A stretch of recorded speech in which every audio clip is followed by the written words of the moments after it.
acara inti yang akan dibawakan oleh Ustadz Joko Kristianto SPD. Lalu yang keempat adalah sesi tanya jawab.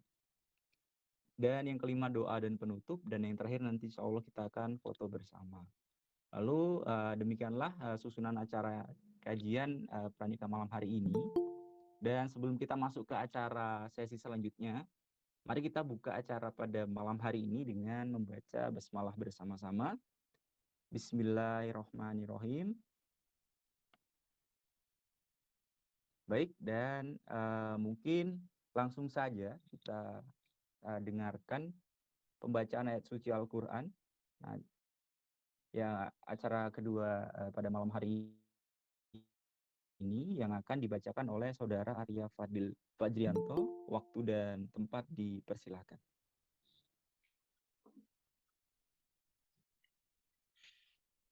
Assalamualaikum warahmatullahi wabarakatuh.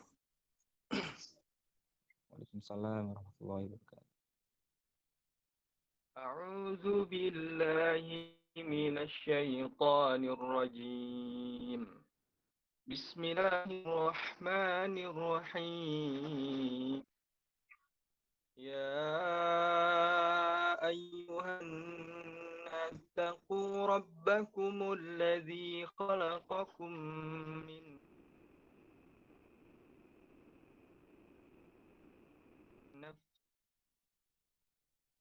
منهما رجالا كثيرا ونساء واتقوا الله الذي تساءلون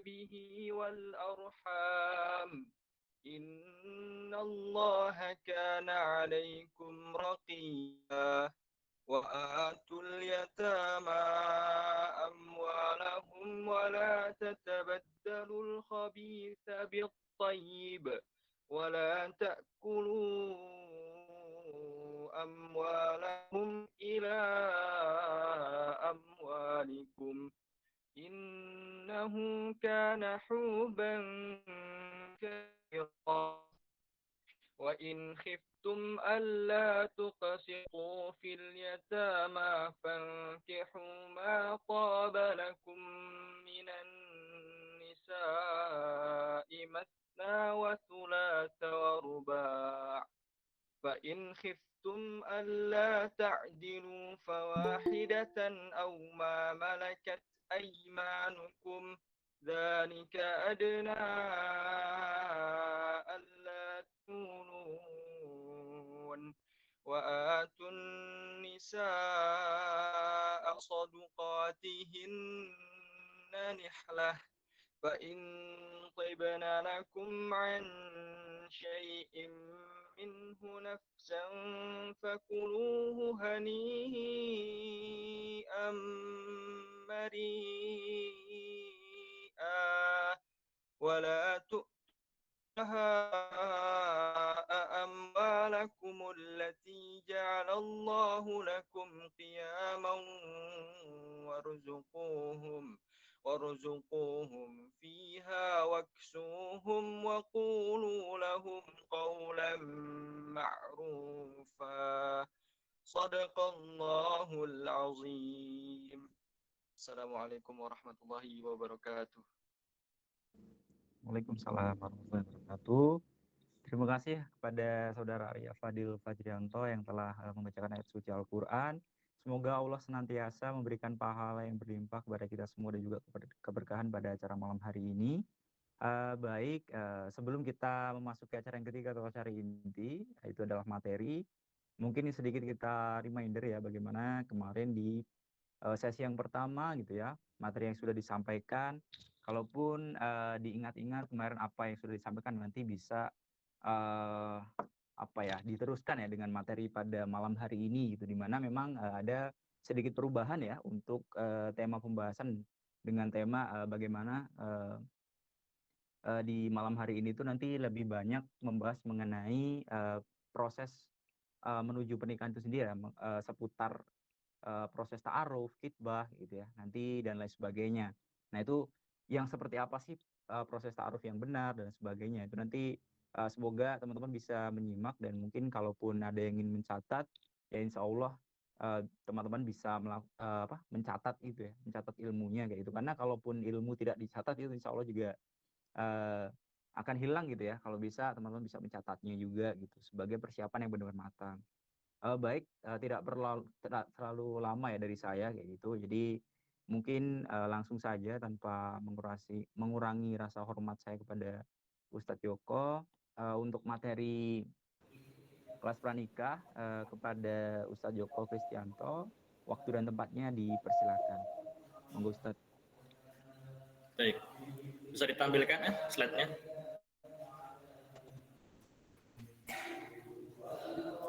Bismillahirrahmanirrahim. Assalamualaikum warahmatullahi wabarakatuh.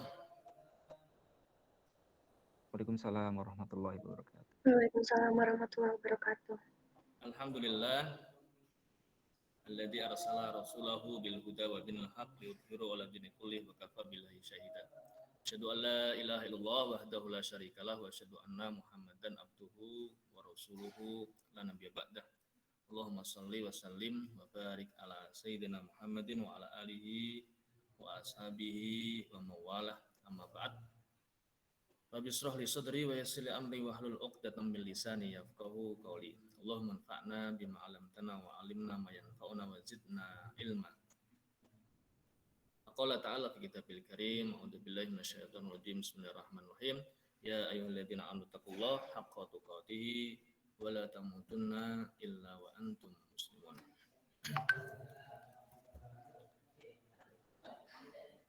Saudara-saudaraku rahimakumullah, alhamdulillah kembali kita dipertemukan oleh Allah dalam upaya ya, dalam ikhtiar insyaallah untuk terus menetapi jalannya ya, ada di jalannya.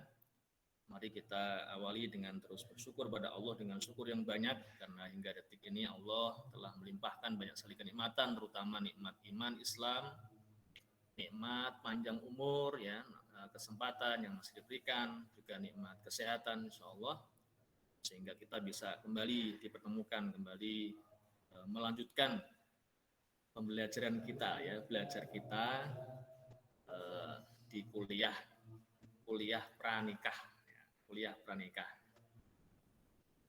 Ya sebetulnya yang sudah nikah pun bisa-bisa aja ya tetap ikut ya, karena bisa jadi yang sudah nikah juga mungkin dulu belum nggak dapat ilmunya, belum dapat ilmunya atau belum mempelajarinya, sehingga sebetulnya hal ini atau kelas ini, sesi ini juga bisa di-share juga ke semuanya secara umum, walaupun memang khususnya tentu adalah yang belum ya, yang belum nikah, yang akan nikah, yang sudah ada niatan untuk insya Allah menyempurnakan dinnya. Saudaraku rahimakumullah, kita awali ya di sesi 2 ini pertama dengan review ya, silakan bisa dilanjutkan slide-nya. Kita review dulu materi 1 kemarin ya. Jadi untuk yang sesi 1 kemarin kita review dulu. Silakan lanjut slide-nya.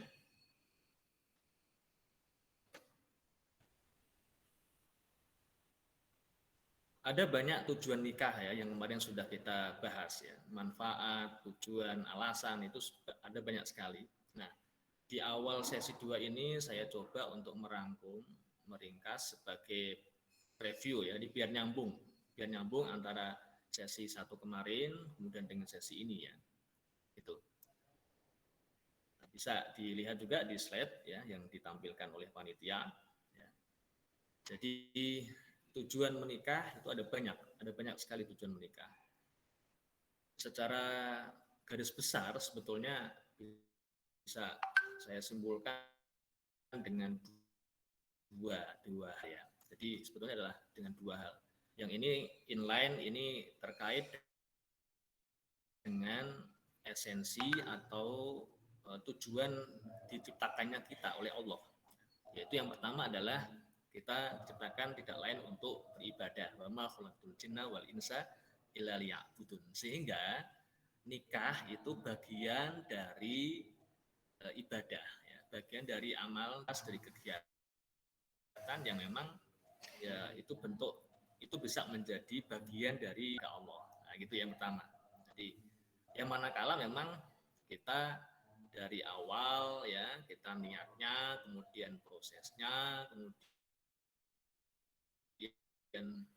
terus kita tetap menetapi kemudian di sunatullah di jalan Allah ya, kemudian di sunnah Rasulullah SAW, maka insya Allah itu akan bernilai ibadah. Nah, gitu ya.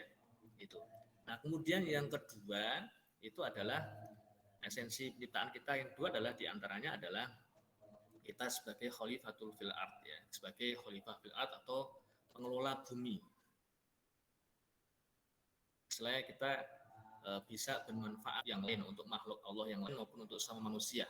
Jadi kita menebar kemanfaatan. Itu yang kedua. Sehingga dengan kita menikah itu nanti tentunya kan kita ya khalifah, kita jadi pemimpin, minimal pemimpin di keluarga.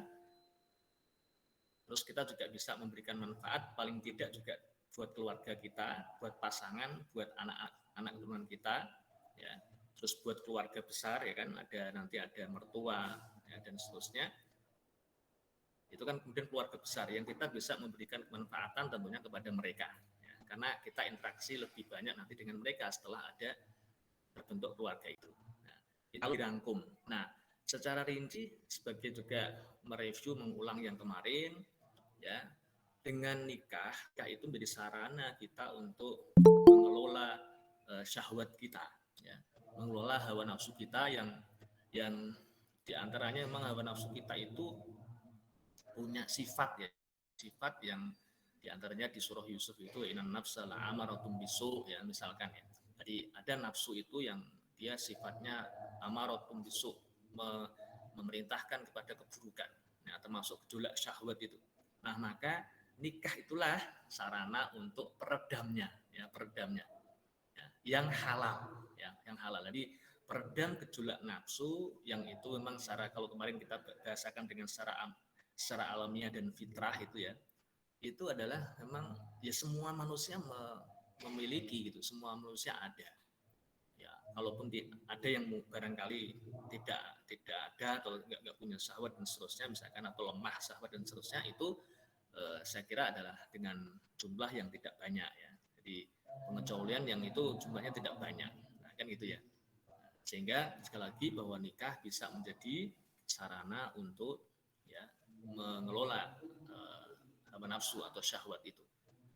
Nah, dengan nikah juga itu adalah memberikan kita ya manusia itu ketenangan ya kan, ketenangan jiwa ya kan, kemudian bisa menundukkan pandangan kita ya.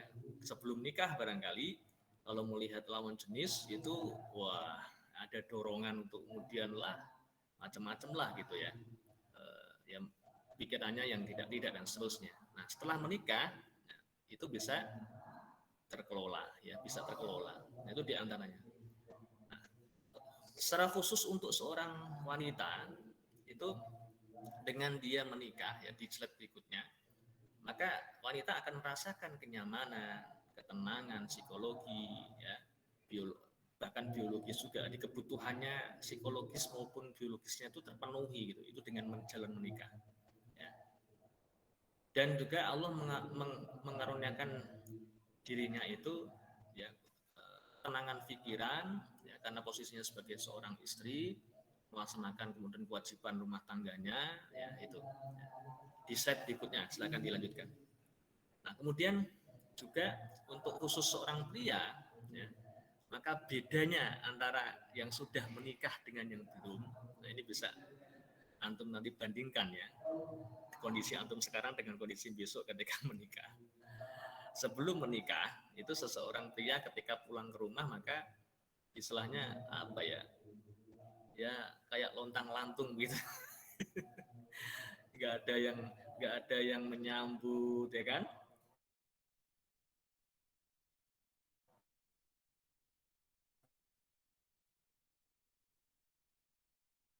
Kemudian ya, habis hujan dingin, tentu kan kita pengen yang hangat-hangat ya kan, yang hangat itu nggak ada, tapi yang di rumah yang kemudian menyiapkan minuman, termasuk bahkan memanaskan air untuk kita mandi ya, menyiapkan pakaian kita, makanan kita disiapkan. Itu kalau masih sendiri kan nggak ada. Kalau masih sendiri ataupun kalau kos kan nggak ada. Masa orang tua kita mau kita suruh begitu kan nggak mungkin juga kan itu kalau masih sendiri. Emang orang tua kita itu siapa kita membantu kita kan nggak mungkin gitu.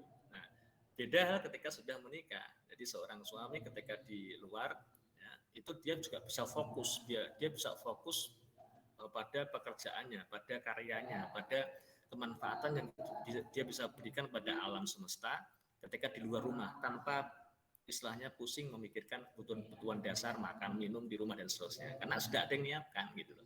Nah itu bedanya. Nah itu bedanya dan itu tujuan yang diraih dari pernikahan itu. Nah, slide berikutnya kemarin ada juga penekanan di materi sebelumnya itu tentang nikah muda ya atau nikah dini. Nah, Syekh Sholah Al-Ghazali beliau menyampaikan bahwa suami istri yang menikah di usia muda itu lebih sehat. Jadi kondisinya lebih sehat, lebih subur ya. Ketika mereka memasuki umur 40 tahun, ini gue banget ini. Ini gue banget karena sekarang saya baru 40-an awal. Putri saya pertama itu kuliah. Ya, jadi kan ini kayaknya nih yang disampaikan oleh Syekh Sholah ini. Jadi ketika tadi seseorang itu nikah usia muda, maka ketika mereka masuk usia 40 tahunan itu mereka masih kuat, masih sehat, masih subur insya Allah ya. Yang itu dibutuhkan untuk nanti tumbuh kembang anak-anaknya.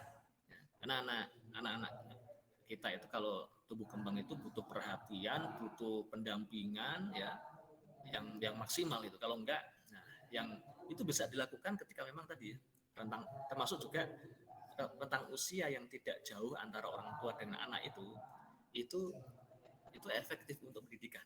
Karena apa? Karena anak tidak merasa seperti bahkan merasakan orang tua itu seperti sahabat, seperti teman gitu, seperti teman. Sehingga enak ngobrol, enak curhat gitu ya. Beda kalau ringnya jauh ya, ringnya jauh.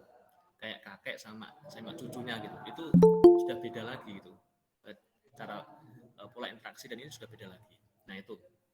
Nah, kemudian yang terakhir yang kemarin juga kita bahas di bagian akhir di sesi 1 adalah bahwa dalam Islam itu tidak mengenal adanya tabatul istilahnya. Atau istilahnya adalah kerahiban atau kepeditaan itu nggak mengenal. Artinya tidak mengenal, tidak mengakomodasi, tidak merekomendasi untuk membujang.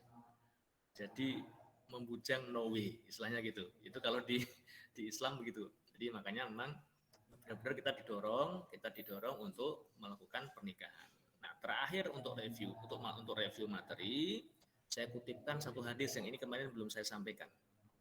Ya, yaitu Rasulullah SAW pernah bersabda yang diriwayatkan oleh Imam Tirmidzi. Ini luar biasa ini motivasi. Di slide berikutnya silakan. Jadi ini kalau kita perhatikan ini motivasi yang luar biasa. Ada 3 macam orang yang Allah berkewajiban untuk memberikan pertolongan kepadanya. Ya, perhatikan ini. Ada 3 orang ya, yang Allah wajib menolongnya. Ya. Yang pertama adalah orang yang sedang berperang fisabilillah, ya, sedang berjihad berperang. Itu yang pertama.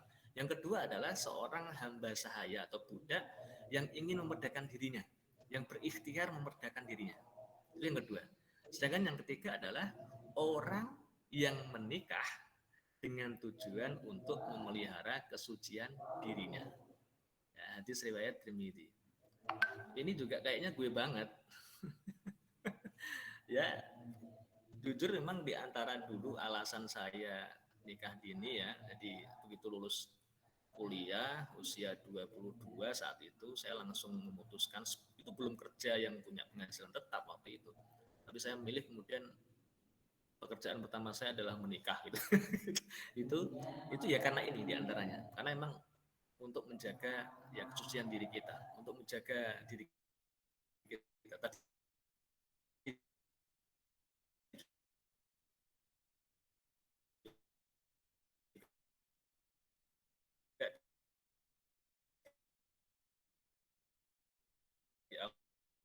awal juga tentang ada. Nah, setelah kita dapat motivasi kemarin tentang alasan-alasan, ya kan, tentang kenapa kita mesti menikah, ya, kemudian tujuan nikah itu apa dan seterusnya, ini tadi termasuk bahkan motivasi yang banyak dari Allah maupun dari Rasulullah SAW.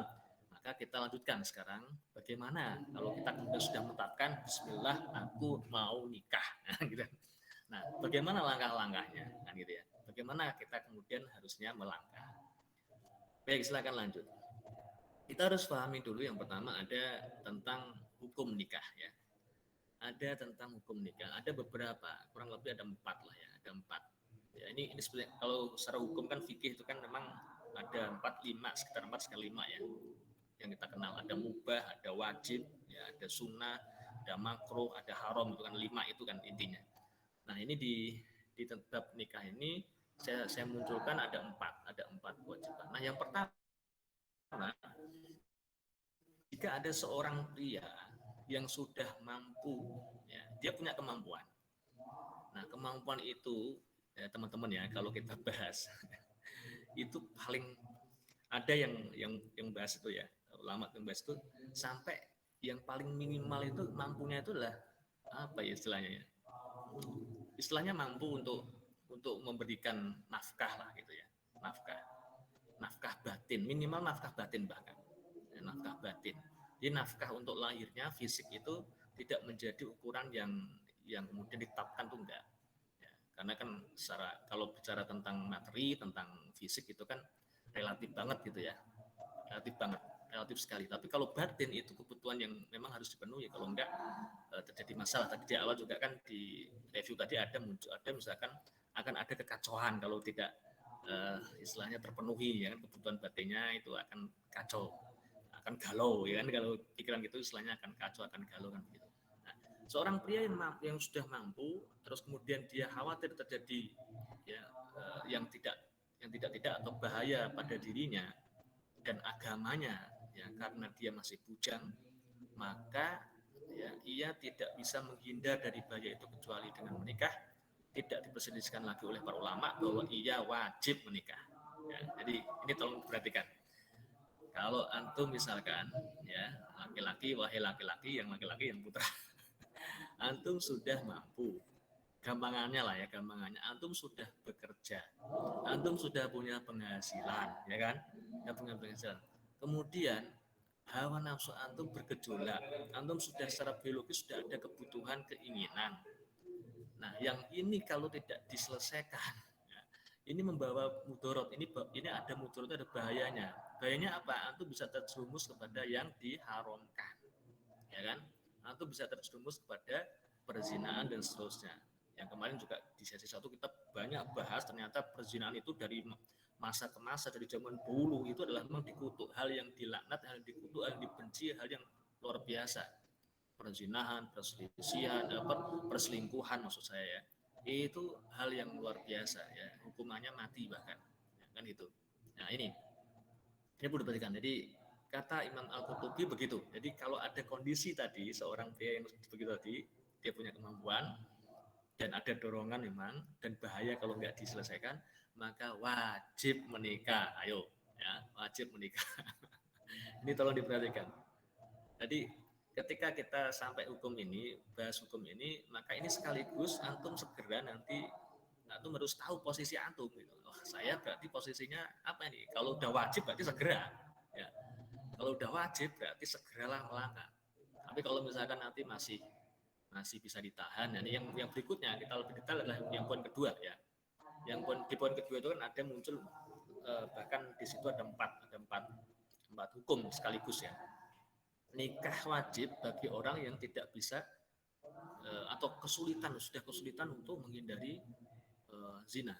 Ya termasuk ketika dia memandang lawan jenis itu sudah bergejolak gitu ya.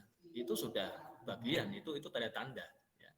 Tanda-tanda bahwa memang tubuh ini, diri kita ini sudah butuhnya udah banget gitu. Maka harus dipenuhi memang.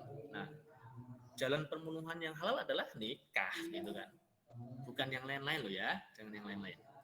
Nah, kemudian nikah sunnah bagi orang yang dia punya keinginan, dia sudah punya keinginan, tapi dia istilahnya masih mampu untuk menahan.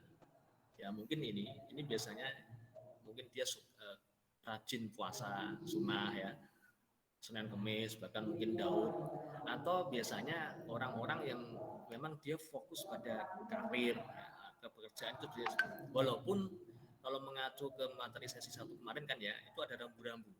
Sebisa mungkin jangan sampai kaset, jangan sampai tua-tua. Ya. Bahkan di masa-masa sebelumnya ya, masa peradaban sebelumnya kan kemarin dicontohkan mematok maksimal itu berapa? 30 tahun ya kemarin tuh. Ya, bahkan para sahabat nggak sampai 30 ya, 20 tahun bahkan para sahabat Nabi ya. Para sahabat Nabi itu 20-an tahun awal itu. Contohnya Sayyidina Ali kemarin ya, Sayyidina Ali dengan Sayyidina Fatimah dinikahkan. Sayyidina Fatimah 15,5 tahun, Sayyidina Ali berapa? 21,5 tahun ya. Nah, coba lihat kan, Sayyidina Ali 21,5 tahun. Nah, gitu. Nah, itu yang tapi kalau memang masih bisa mengondisikan ya, menahan itu istilahnya ya belum sampai wajib lah, masih sunnah, jadi sunnah. Walaupun yang dimaksud sunnah ini bukan berarti nunda-nunda enggak apa-apa, bukan begitu. Ya tetap yang namanya ibadah itu kan lebih baik disegerakan kan, disegerakan. Nah, kemudian ada juga hukum makruh. Itu bagian ketika nikah justru terhalang ibadah atau pengabdiannya pada Allah itu terhalang. Nah, ini apa ya contohnya ya? Ya, contohnya mungkin ketika dia on mission tugas negara apa-apa misalkan gitu ya, yang memang tidak ada yang lain kecuali dia yang bisa. Nah, barangkali ini terpengaruh itu. Di secara waktunya dia harus mempertimbangkan itu. Nah, yang terakhir kemudian nikah pun bisa berhukum haram, yaitu bagi orang yang mengetahui bahwa dirinya tidak akan bisa memenuhi hak dan kewajiban rumah tangga. Jadi kalau memang tidak berkemampuan untuk kemudian melakukan ya berumah tangga ya itu malah bisa menjadi haram hukumnya. Nah, kemudian poin ketiga, tidak boleh bagi seorang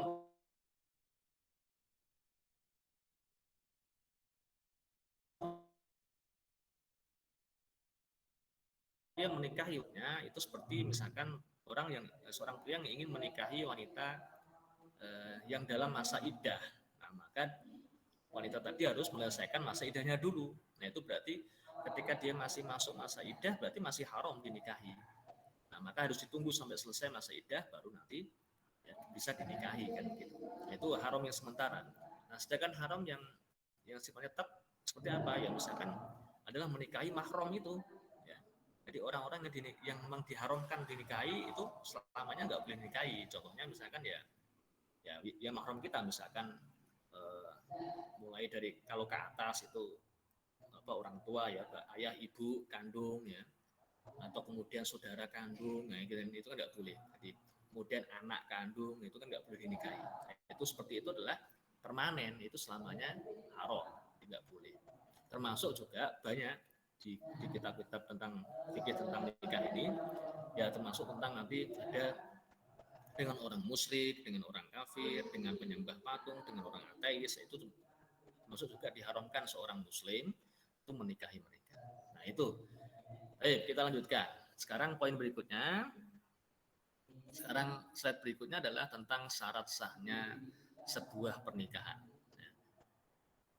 Apa saja sih yang dibutuhkan ketika kita mau nikah, atau nikah kita itu akan sah, itu apa sih yang dibutuhkan? Hanya ada 2 di sini disebutkan. Yang pertama adalah ada perempuan yang memang halal dinikah oleh laki-laki, ya. Terus yang kedua adalah ada akad nikah, udah itu. Jadi sangat simpel, ya.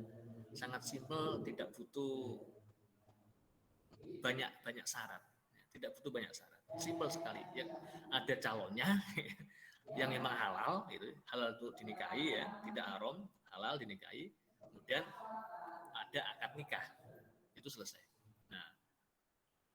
Nah, hanya memang untuk akad nikah sendiri pun kemudian ada syarat-syaratnya juga, ya, ada syarat sahnya. Ya, nanti harus ada izin dari wali, ya. Di seorang wanita itu harus diizinkan oleh walinya, kemudian ada kerelaan, ridho, jadi wanita itu memang ridho tidak dipaksa ya, tidak ada paksaan.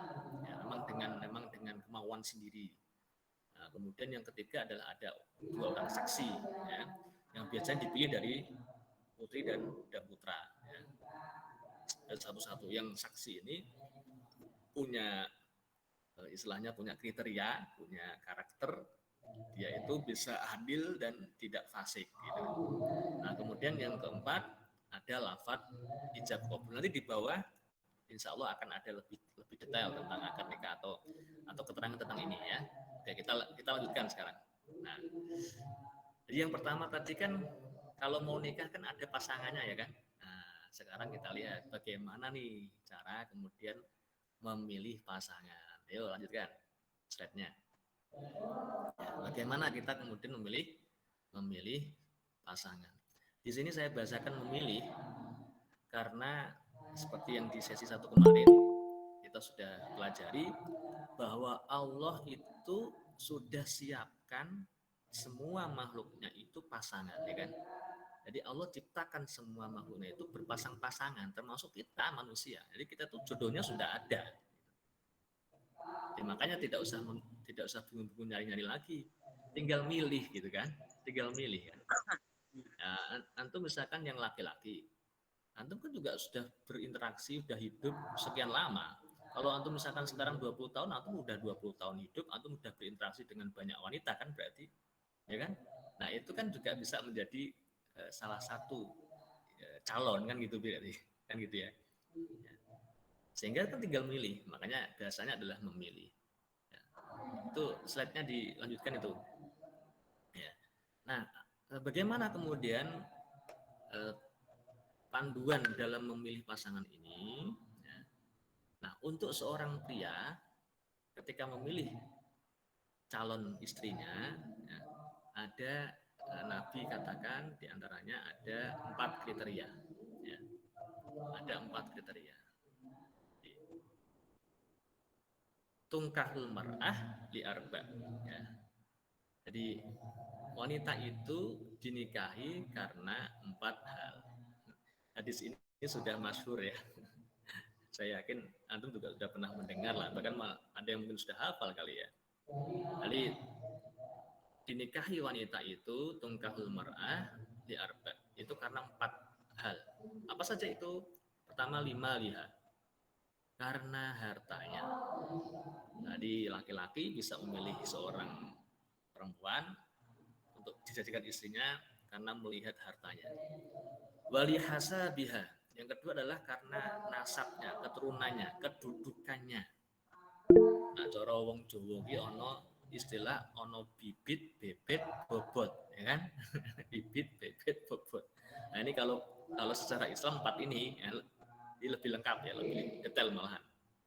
Karena keturunan lihasabiha. Kemudian yang ketiga adalah wajamaliha. Karena kecantikannya. Nah, yang keempat apa? Walidiniha, karena agama. Nah, seringnya hadis ini dibaca sampai ini tok itu. Padahal sebetulnya ada keterangan yang ini kata kunci, bahkan yang bagian akhir ini. Ini bagian akhirnya kata kunci yang penting yang perlu kita perhatikan, yang bahkan harus menjadi rekomendasi buat kita. Yaitu apa? Ya, Rasulullah SAW mengatakan, maka pilihlah karena agamanya. Niscaya kamu akan beruntung. Itu ditekankan oleh Nabi Sallallahu Alaihi Wasallam. Maka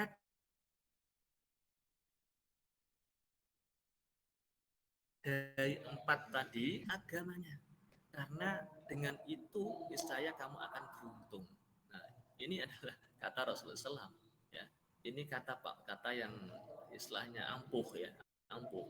Jadi kalau kita mau beruntung, mau istilahnya pilihan kita benar, beruntung, membawa keberuntungan, membawa bahagia dunia sampai akhirat kelak, maka yang prioritas yang kita kemudian perhatikan adalah masalah apa berarti?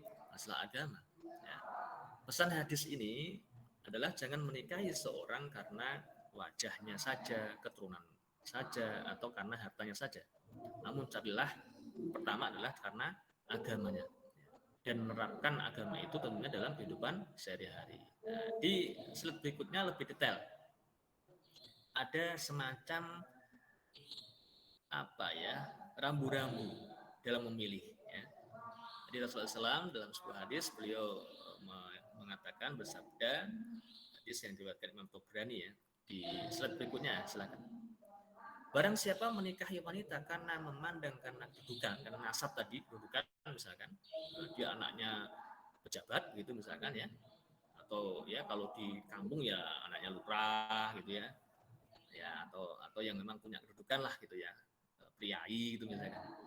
Kalau yang dilihat itu, maka justru Allah akan tidak menambah padanya kecuali kehinaan. Dan barang siapa menikahi wanita karena hartanya, maka Allah akan menjadikannya melarat. Nah ini, jadi artinya ini rambu-rambu. Jadi jangan karena kedudukan dan harta itu menjadi istilahnya pertimbangan yang lebih dominan ketika kita memilih. Jadi tadi apa? Pertimbangan kita yang dominan untuk memilih adalah karena agama. Itu yang kita perlu perhatikan.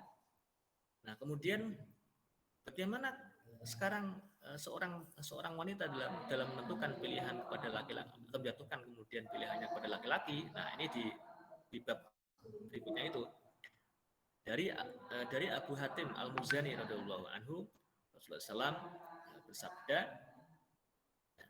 ini untuk orang tua sebetulnya ya di sini. Untuk para orang tua, untuk para bapak, ya, para bapak atau wali. Ya. Jika datang kepada kalian seorang laki-laki yang kalian ridhoi agamanya dan akhlaknya, maka nikahkanlah dia. Nah, gitu. Jadi untuk perempuan milih laki-laki dua. Apa itu? Yaitu bagaimana kondisi agamanya. Jadi bagaimana agamanya dia. Yang kedua adalah bagaimana perilakunya, akhlaknya. Lupa. Terus bagaimana kita tahu perilakunya kan gitu ya? Nah, tadi kalau misalkan dia itu sudah teman kita kecil, misalkan dulu SD kita pernah sekolah bareng, atau SMP atau SMA, ini yang istilahnya kalau di kampung saya itu istilahnya gopekgo ya, tonggo dapat tonggo gitu, gopekgo itu kan sudah kenal, sudah tahu kan, ya memang tinggal milih aja kan kita tahu siapa yang baik agamanya, bagaimana perilakunya kita tahu, bahkan tentang nasabnya, tentang dia keturunannya siapa, itu bagaimana karakternya, itu kita sudah tahu juga kan, karena kita berinteraksi kan lama gitu. Nah, walaupun memang ada satu riwayat, satu hadis yang memang bagusnya itu justru memang secara kekerabatan dan secara wilayah itu jauh bedanya. Misalkan antum orang Boyolali nih ya, Boyolali. Nah, itu prefer kalau antum dapat luar Jawa itu bagus. Karena itu jauh gitu. Karena jauh kan gitu. Bahkan secara suku beda gitu. Itu bagus juga. Ya, itu bagus juga bahkan. Nah, itu kan. Ayah Rasulullah SAW misalkan itu beliau kan punya garis nasabnya itu Madinah ya kan, Madinah. Sedangkan Siti Khadijatul Kubra itu Mekah Madinah itu kan jauh ya, sekitar 500 kiloan. Nah itu dicontohkan langsung oleh baginda Rasulullah SAW. Ya, makanya begitulah. Oke, lanjut. Nah sekarang dalam memilih pasangan itu ada istilah kita kenal dengan istilah sekufu ya, atau kesetaraan. Jadi kita perlu memperhatikan juga yang namanya kesetaraan atau kesepadanan ya. Karena kalau terjadi istilahnya barrier yang sangat jauh ya, perbedaan yang sangat jauh, misalkan antara orang kaya banget gitu konglomerat dengan orang yang miskin gitu misalkan. Nah ini kurang bagus. Walaupun kalau kita kaji tentang kesetaraan ini ternyata yang paling utama adalah kesetaraan bab agama lagi-lagi ya. Di kesetaraan bab agama. Nah, jadi barang siapa menikahi wanita karena memandang kedudukannya, maka Allah tidak akan menambah kecuali ini sudah tadi ya. Di kesetaraan tadi Rasulullah SAW bersabda kepada Fatimah binti Qais tentang dua orang yang telah melamarnya. Nah ini yang seperti yang saya sampaikan. Jadi di masa Rasulullah SAW itu ada berbagai model ya, tentang proses menikah itu. Ini kayak seperti ini misalkan Fatimah ini ini dia itu dilamar 2 orang. Dia ada dua orang laki-laki yang istilahnya ingin melamar. Ya. Wes nak cara wong Jawa ki dodok lawang gitu ya. Dodok lawang tapi belum melamar, mau melamar 2 orang. Nah, Fatimah ini kemudian cerita ya, curhat lah ke Rasulullah SAW itu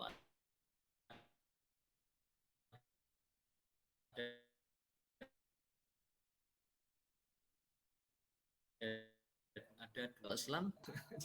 Jadi istilahnya memberikan bukan 2 orang yang sudah datang, tapi malah justru orang lain. Nah ini contoh yang saya katakan kemarin bahwa ada berbagai macam model proses menikah itu ada banyak model.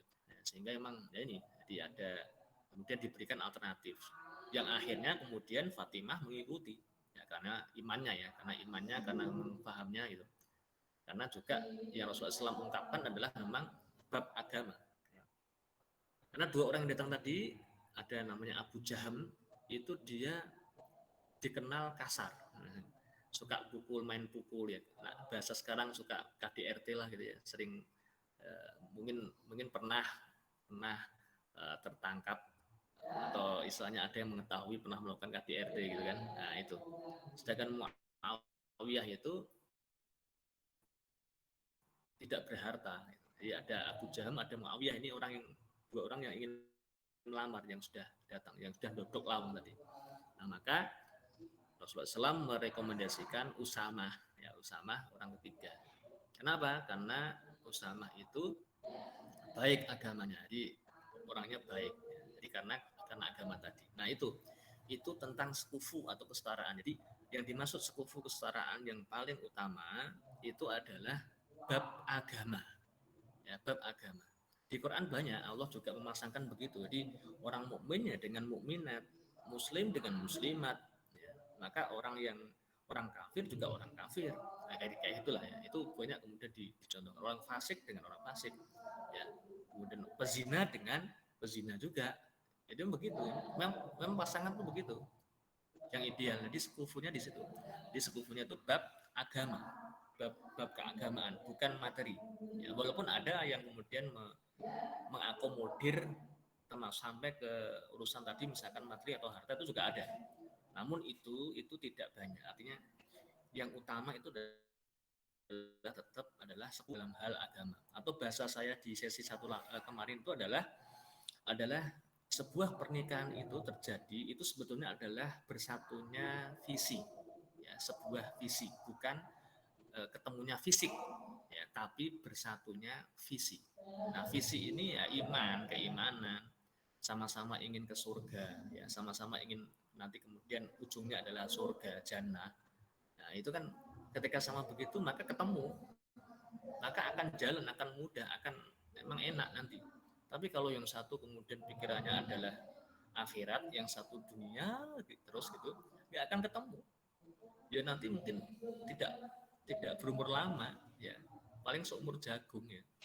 Karena kalau orientasinya beda gitu udah nggak ketemu memang ya, kalau diketemukan sulit. Jadi tentang sekufu dan tentang kesedaran ini adalah dalam kaitan dengan agama ya, bukan harta. Nah ini yang perlu kita garisbawahi. Nah, baik, kita lanjutkan.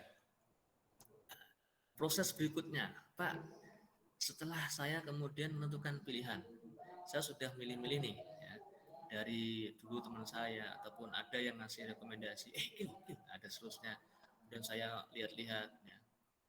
Nah maka memang kita perlu melibatkan Allah ya dalam proses nikah ya kita tadi apalagi inilah ibadah, ini adalah memang tidak berhenti dunia saja ya sampai akhirat kelak, maka kita perlu melibatkan Allah. Bahkan semua urusan, tidak hanya urusan nikah ya sebetulnya. Semua urusan itu kita harus melibatkan Allah. Sekecil apapun kita ada hajat itu yang bagus adalah Allah dulu memang sebetulnya. Jadi kita itu istilahnya kayak ngajukan ke Allah, ya Allah ini mau begini nih, bagaimana gitu. Nah, ada sarananya. Nah, apa itu sarananya? Itu adalah istikharah di antaranya. Saya sendiri dulu ini ya, apa istilahnya gagal paham atau salah paham terhadap istikharah ini. Karena memang umumnya difahami istikharah ini adalah ada pilihan dua gitu kan ya, ragu kemudian menetapkan salah satu kan begitu ya. Nah ternyata tidak hanya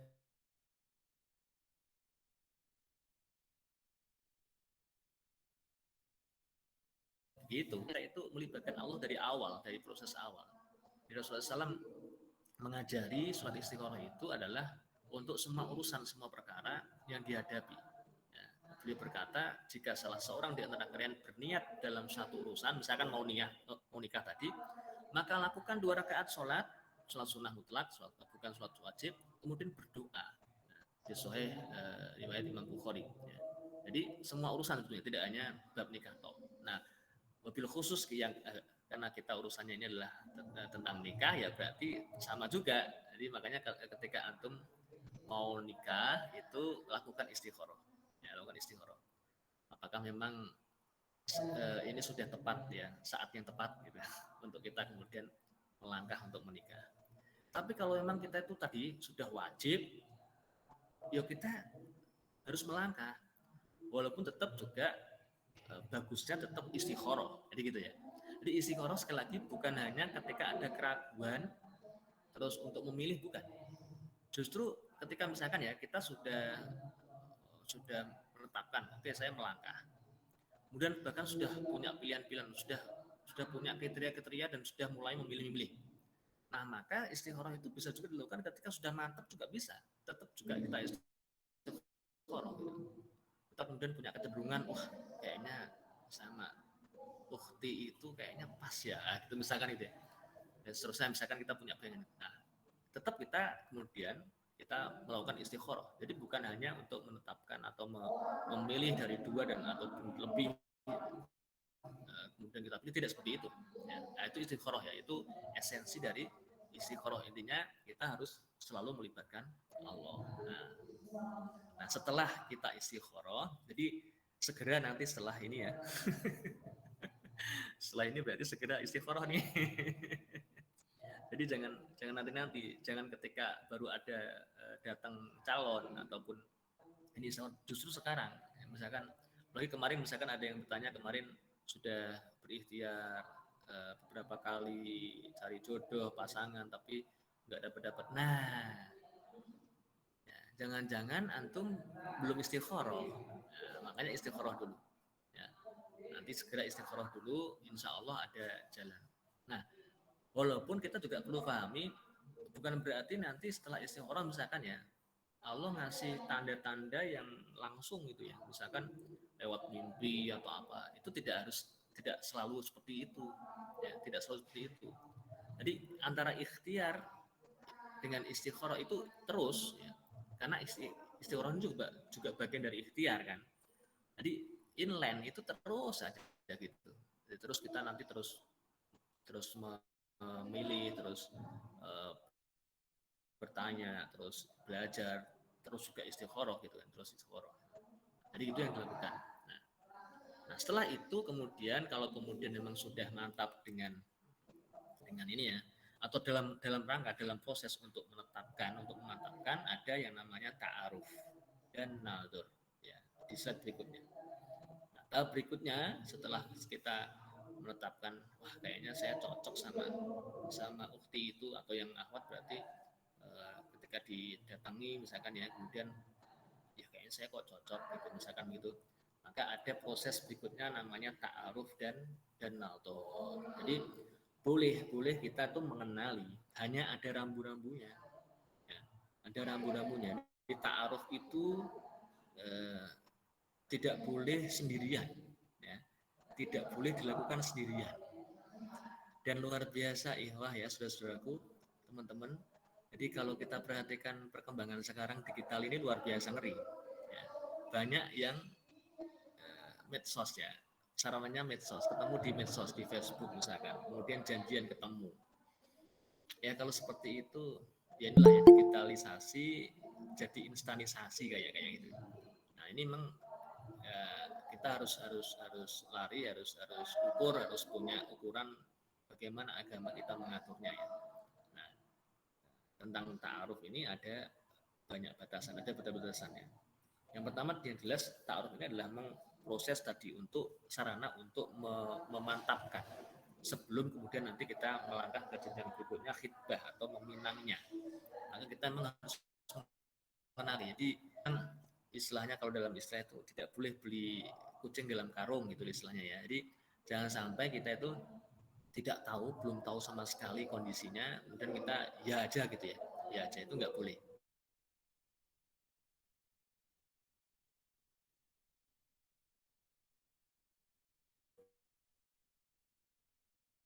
Kan ya, misalkan. Nah, karena percaya sama sikoh, percaya sama ya trust sama ustadznya misalkan ya, itu kemudian langsung terima aja gitu misalkan. Nah, tidak. Jadi Rasulullah SAW merekomendasikan harus ada proses ta'aruf dan bahkan ada proses yang namanya nadhar. Nadhar itu melihat langsung, ya, melihat langsung. Sehingga memang dalam hati itu ada tadi ada ketenangan, ada kenyamanan, kecocokan. Ya, jadi nggak boleh tambah ini. Ada teman saya seangkatan dulu ketika aktivis di kampus, ya teman-teman ya, itu yang ada kasus seperti itu. Jadi karena barangkali tadi terlalu ya awalnya percaya ya sama ustadznya, tapi kemudian ujungnya gagal. Padahal sudah penentuan hari. Ini kan tragis kalau seperti itu. Ya jangan sampai ya sebisa mungkin jangan sampai kejadian itu. Ya. Karena kalau seperti itu berarti kan masalah yang menyakiti. Ada yang tersakiti lah kalau seperti itu. Jadi jangan sampai dalam proses itu ada yang tersakiti. Kalau kita lihat bagaimana baginda Rasulullah SAW berproses ketika beliau menikah misalkan, maka ta'aruf itu tidak harus langsung. Ya, mengenali calon pasangan itu kan bisa lewat orang lain. Misalkan kita manfaatkan saudara kita perempuan misalkan, itu biar dia bagaimana PDKT atau dia mencari tahu ya, kayak jadi inilah ya mata-mata kita itu saya coba carikan informasi sebanyak mungkin tentang dia itu misalkan itu kita minta bantuan. Jadi sama-sama perempuan kan boleh berinteraksi dekat. Tapi kalau lawan jenis kita dengan calon langsung itu nggak boleh. Nah, kalaupun kemudian nazar pun itu juga harus ada pendampingnya, harus didampingi. Nah, gitu. Jadi tidak boleh ya, jangan sampai kalian berdua-duaan dengan seorang wanita yang bukan mahram karena setan adalah yang ketiganya. Ya. Ini di sini juga masyhur ya, kita sering dengar. Jadi kholwat ya atau pacaran itu istilahnya berduaan ya. Nah itu nggak boleh berarti. Nah, ini itu yang diperhatikan. Jadi kalau kemudian itu alasannya untuk ta'aruf biar mengenali ya, biar aku kenal lebih dalam dan caranya nggak seperti itu gitu. Caranya nggak seperti itu. Nah, dan mengenali mengetahui itu tidak harus kemudian detail harus banyak enggak. Ketika nador pun itu kan yang dilihat hanya dua. Yang boleh dilihat itu hanya wajahnya dan telapak tangan dan tangannya. Jadi hanya wajah dan tangannya dilihat.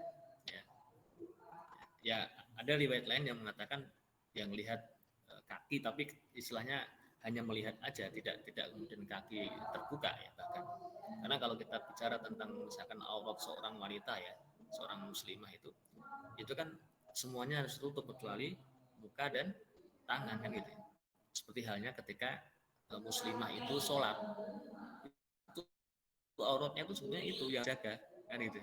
Nah makanya dalam proses pernikahan menuju ke pernikahan kalau kita ingin memang benar-benar menegakkan syariah, kita ingin islami se-islami mungkin, maka ya kita juga melakukannya begitu ya. Nah, jangan sampai malah kemudian buka aku pengen tahu rambutmu kayak apa dan nggak boleh. Jadi nggak boleh ya. Coba di foto rambutmu kayak itu sudah keluar ya, ini sudah keluar dari tuntunan kalau seperti itu ya, nggak boleh. Jadi nggak boleh. Nah, dalam proses ta'aruf perlu mediator.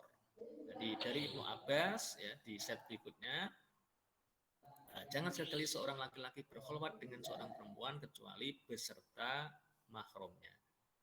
Jangan seorang perempuan melakukan safar kecuali dengan mahramnya ya, dan seterusnya. Jadi ketika ta'aruf sekali lagi dan nador itu perlu pendamping, perlu ada yang dampingi, perlu ada yang nemeni, tidak boleh hanya berduaan, yang jelas. Jadi tampilnya tidak boleh hanya berduaan, ya. Nah, kemudian yang dilihat tuh cukup wajah dan tangan. Nah, sebetulnya begini, Ikhwan, wajah itu banyak maknanya memang. Jadi kalau kita melihat wajah itu sudah bisa, kalau kita memang sama-sama ya antara yang beriman dan beriman itu sudah dari wajah itu sudah kelihatan itu. Di auranya itu sudah muncul itu istilahnya. Nah, sedangkan tangan, saya tuh pernah belajar tentang sign of hand. Sign of hand itu termasuk ini ya, Tibun Nabawi itu, bagian dari Tibun Nabawi. Nah, ternyata memang kelihatan itu. Seorang wanita itu subur atau tidak itu dari tangan tuh kita bisa lihat. Bisa lihat. Nah, di antara ya, mungkin sirnya, rahasianya di antaranya tuh itu. Kenapa kok kemudian yang kita boleh lihat itu wajah dan tangan? Karena memang cukup dengan melihat dua itu udah cukup sebetulnya untuk kita mengetahui. Ya. Bahkan memang Ihwa ya, kalau kita itu nggak tahu banyak, itu malah lebih indah loh nantinya, lebih indah pada akhirnya. Kalau belum udah buka-bukaan, udah apalagi gandengan itu jelas nanti cepet bosennya. Tapi kalau kita belum tahu banyak, itu justru malah akan membawa nanti akan indah ya, akan indah pada waktunya gitu. Gitu. Nah, itu ta'aruf itu ta'aruf. Di saya pun dulu begitu, pengalaman enggak Ustaz datang boleh lihat boleh. Ya. Contoh misalkan waktu itu saya masih ingat tuh, ketika ada aksi-aksi gitu ya, zaman-zaman itu kan sering ada aksi, ada apalah kegiatan mahasiswa gitu kan. Maka saya melihat itu, yang mana itu. Saya ingat-ingat wajah di foto yang diberikan itu, itu kemudian saya lihat oh itu kayaknya orangnya. Jadi jauhannya untuk tahu aja. Dan ketika saya naldor itu, saya masih ingat yang saya pikir itu hanya adalah bab udah pokoknya secara fisik dia utuh gitu aja udah. Itu saya udah cocok gitu. Jadi gitu. Ya termasuk karena memang juga waktu itu juga membaca hadis tadi tentang kecantikan tentang ini, jadi itu tidak prioritas gitu. Yang penting adalah memang bab agama tadi. Nah, ini proses ta'aruf ya, proses ta'aruf dan nadar. Nah, ini untuk melengkapi dan untuk memantapkan diri. Ketika kita sudah mantap, nah barulah melangkah berikutnya, yaitu khitbah atau meminang atau melamar. Jadi ya, teman-teman ya saudaraku, perlu kita pahami bersama bahwa memang khitbah itu ketika memang benar-benar sudah mantap, bismillah yakin lamar gitu. Ya. Karena kalau kita sudah khitbah, ya itu nggak boleh bercanda, nggak boleh main-main itu istilahnya. Kita nggak boleh main-main istilahnya gitu ya.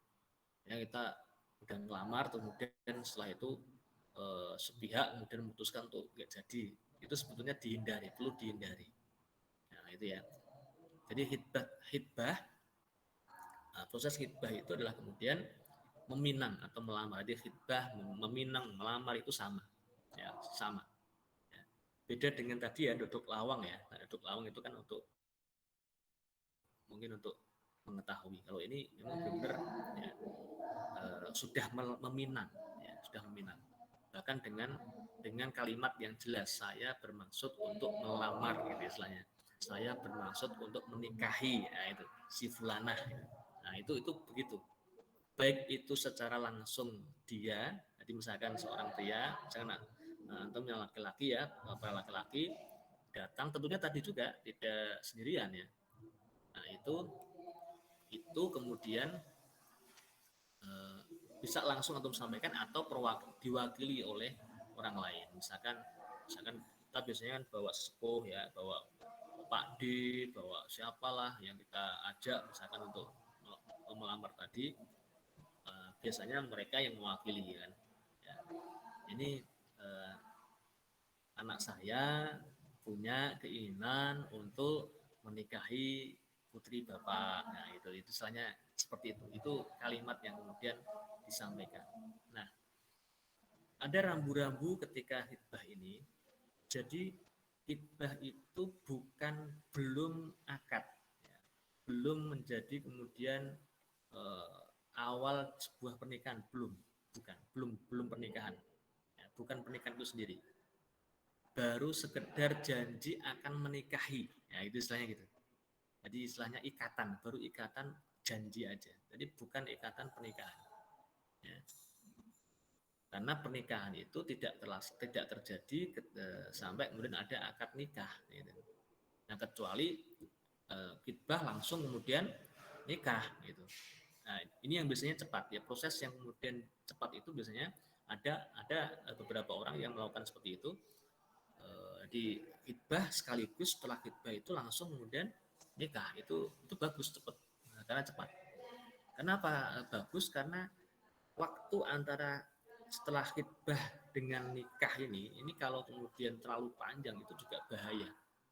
Ya, bahaya, setan bisa menggoda, bisa masuk dan seterusnya, ya, sehingga nanti menggoda kita macam-macam. Ya. Karena kan sekali lagi, ketika belum ada akad nikah itu kita belum ada ikatan yang resmi, ya, yang benar-benar sah, yang halal itu belum ada, jadi nggak boleh. Ya, seperti halnya kata Az-Zuhaili, ya, khitbah itu baru sekedar janji, bukan pernikahan. Sebab pernikahan tak terlaksana dengan akad nikah. Dengan begitu laki-laki yang melamar, status perempuan yang dilamar itu statusnya masih orang lain, jadi belum istrinya gitu, belum istrinya. Ya walaupun lagi-lagi di era sekarang globalisasi, digitalisasi itu ngeri ya teman-teman, ngeri ya. Anak-anak SMA bahkan SMP mungkin itu aja sekarang udah manggilnya mungkin papa mama ya kan, kadang-kadang itu udah bojomu piye ya. Padahal itu mereka pacaran, tapi panggilnya sudah bojo, udah papa mama. Nah, makanya antum yang sudah waktunya kalau kemudian tidak berani melangkah segera menikah itu ya kebangetan. Karena anak-anak SMA, SMP itu aja loh, itu sekarang sudah begitu pergaulan mereka. Kan ngeri itu. Padahal kan mereka sama sekali tidak ada hubungan. TS, hubungan tanpa status ya, kemarin yang di satu kita banyak bahas itu kan. Nah, makanya antum harus berani, antum harus segera ya, contohkan ke mereka ya bahwa inilah yang benar. Ya, hubungan yang sah, yang halal, yang nikmat, yang indah itu seperti ini ya. Jadi tidak halal bagi si pelamar itu melihat perempuan kecuali tadi dua bagian tadi. Jadi apalagi sampai gandengan tangan, sampai kemudian berduaan, tukar cincin misalkan udah dipakaikan, itu nggak boleh juga karena belum ada hubungan, itu masih orang lain. Jadi nggak boleh. Jadi nggak boleh kemudian juga termasuk juga telepon-teleponan itu juga dihindari. Makanya ketika jarak antara khitbah dengan nikah itu lama, ini bahaya. Makanya kalau ketika sudah khitbah itu, ketika sudah pada fase atau tahapan khitbah, maka segeralah kemudian untuk menikah, disegerakan. Ya, saya pribadi dulu ya alhamdulillah hanya sebulan saja kemudian menunggu. Jadi Sya'ban seperti sekarang itu saya khitbah, kemudian karena Ramadan dan waktu itu saya pemahamannya ini ya istilahnya menghindari Ramadan begitu. Padahal sebetulnya kalau mau Ramadan nikah itu lebih enak sebetulnya, ya kan? Buka sahur nanti sudah ada temennya kan gitu ya, tidak sendirian, ya, udah berduaan kan gitu ya, udah halal kan itu enak itu. Jadi nggak mikir-mikir itu. Ya walaupun saya waktu itu sih masih bisa menahan ya, masih tidak terlalu kemudian bergejolak gitu kan. Nah ini kalau misalkan ada yang bergejolak banget ya segerakan aja. Ada teman saya yang kemudian nikahnya Ramadan itu juga secara ekonomi itu ngirit, secara finansial itu hemat gitu kalau pas Ramadan ya kan. Kan nanti walimahnya iftar jama'i kan gitu. Sekalian iftar jama'i gitu kan. Itu kan ngirit, itu malah bisa memanfaatkan takjil dan seterusnya kan gitu ya. Nah, itu dan seterusnya. Jadi intinya Ramadan pun bagus ya, bagus untuk melakukan pernikahan. Walaupun tadi saya sendiri waktu itu menghindari sehingga saya nikahnya kemudian Syawal. Jadi saya akan nikah itu awal Syawal ya, pekan kedua Syawal. Jadi sempat menunggu berarti kurang lebih 40 hari ya. untuk menikah setelah hitbah rasanya. Ya intinya dari hitbah ke nikah itu sebaiknya segera. Nah, ada rambu-rambu di slide berikutnya yang sudah ditampilkan itu, jangan ada canda dalam nikah ya. Dari Abu Hurairah, ya Rasulullah SAW bersabda, 3 perkara yang seriusnya dan bercandanya itu sama-sama dianggap serius. Nah, yang pertama adalah nikah. Jadi bab nikah itu walaupun antum guyon ya, teman-teman misalkan guyon-guyon gitu, aku mau nikahi kamu, kamu mau nggak tak nikahi gitu, misalkan itu guyon-guyon, itu bisa beneran loh, itu bisa dinilai beneran. Jadi makanya jangan obrol omongan ya, jangan obrol janji, obrol omongan, itu sudah kalimat yang sakral itu. Dan kita tahu bahwa ikatan nikah itu kan misakon ghalidhon ya, sebutan Allah itu di banyak ayat, itu beberapa ayat. Misakon ghalidhon yang itu adalah ikatan yang berat. Ikatannya seperti ikatan para nabi dan ikatannya terhadap Allah itu. Jadi itu ikatan pernikahan. Jadi pernikahan itu memang hal yang sakral, tidak boleh dipakai untuk bercandaan main-main gitu. Ya, itu nggak boleh. Ya, termasuk ketika nanti proses berikutnya ya. Kalau ini materinya ini nanti advent ini lanjutan dari pranikah tentang talak, tentang rujukan nanti ya ketika sudah nikah gitu. Nah, kalau untuk yang belum nikah ini ya tadi minimal kita harus paham bahwa nikah ini. Nah, kemudian yang berikutnya, nah kalau sudah hitbah, segerakan untuk akad nikah. Akad nikah itu, lanjutkan slide-nya, rukun pokoknya adalah hanya 2 juga ya, adalah ridhonya laki-laki dan perempuan untuk mengikat hubungan keluarga, untuk menjadi sebuah keluarga. Silakan slide-nya dilanjutkan. Dan yang kedua adanya ijab qabul, udah itu aja. Jadi sederhana kan, simple. Jadi Islam sekali lagi sebelum mahar ada akad nikah. Jadi dalam Islam aturannya simple, nggak ribet. Jadi kalau mau nikah nggak ribet, simple, ya, sederhana dan mudah. Akad nikah juga hanya 2 kan itu. Yang penting laki-laki perempuan memang sudah ridho, udah cocok tadi kan ya, udah cocok, udah ridho. Laki-lakinya juga sudah menyatakan tadi dengan khutbah tadi, dan kemudian ya, bentuk komitmennya adalah kemudian akad nikah ini. Nah, nanti keduanya adalah kemudian ijab qabul. Udah itu sah udah. Nah, contoh ijab qabul yang biasa kita dengar ketika ada akad nikah itu kan ya, zawat juga ya, ankah tuka, antah tuka, wajawat tuka dan seterusnya ya. Itu kalau pakai bahasa Arab ya, dan boleh ya. Para ulama memberikan kita keterangan bahwa boleh menggunakan bahasa selain Arab dengan makna yang sama. Nah, itu akad nikah. Nah, setelah akad nikah inilah baru kemudian halal. Sah halal. Nah, itu ya. Itu halal. Tapi sebelumnya tadi walaupun sudah khitbah ya, diberi cincin di apapun ya, itu kan hadiah ya. Jadi ada istilahnya nanti ada yang menjadi syarat yaitu mahar. Selain itu adalah ya sifatnya adalah berarti pemberian yang bisa hadiah ataupun nanti jadinya hibah, dihibahkan aja. Tapi yang pokok adalah mahar. Ya, next. Nah, baru berikutnya. Nah, dalam prosesi akad nikah itu ada mahar. Ya, ada mahar. Nah, tentang mahar ini pun kemudian Rasulullah SAW memberikan panduan kepada kita itu bahwa wanita yang mulia, wanita yang baik itu adalah yang menetapkan maharnya tidak tinggi, tidak mahal-mahal, Ya. Ya alhamdulillah Indonesia ini termasuk sesuai dengan sunnah berarti ya, nyunnah berarti. Karena apa? Maharnya Indonesia tidak terlalu tinggi kan itu. Kalau kita bicara secara umum lah ya, secara umum itu tidak tinggi. Walaupun ada di sebagian tempat suku yang justru hantarannya kemudian hadiah-hadiahnya itu yang kemudian menjadi tradisi yang kadang-kadang memberatkan. Kemarin juga sempat muncul pertanyaan seperti itu ya di sesi 1. Ada budaya itu yang kemudian nanti misalkan harus ngasih motor, ada seterusnya gitu. Di Arab saja juga begitu, di Arab sendiri itu sampai seorang laki-laki ketika mau menikah itu dia harus memang sudah punya rumah sendiri, dia sudah punya kendaraan sendiri begitu. Itu kayak mentradisi gitu. Nah, Ini sebenarnya jauh dari kemudian kalau kita lihat panduan Rasulullah SAW itu jauh. Karena apa? Yang paling berkah itu justru yang paling murah, yang paling mudah. Yang paling mudah, yang paling murah itu yang berkah. Walaupun kemudian tidak kemudian murahan ya, karena kalau kita lihat Rasulullah SAW sendiri, misalkan beliau ketika memberikan mahar, itu maharnya 20 ekor unta merah, misalkan gitu ya, itu kan besar sebetulnya. Artinya begini, bagi seorang wanita, dalam posisi seorang wanita, ketika kemudian ditanya berapa mahar yang engkau inginkan, maka sebaiknya menentukannya itu adalah yang mudah dan yang murah. Jadi tidak memberatkan.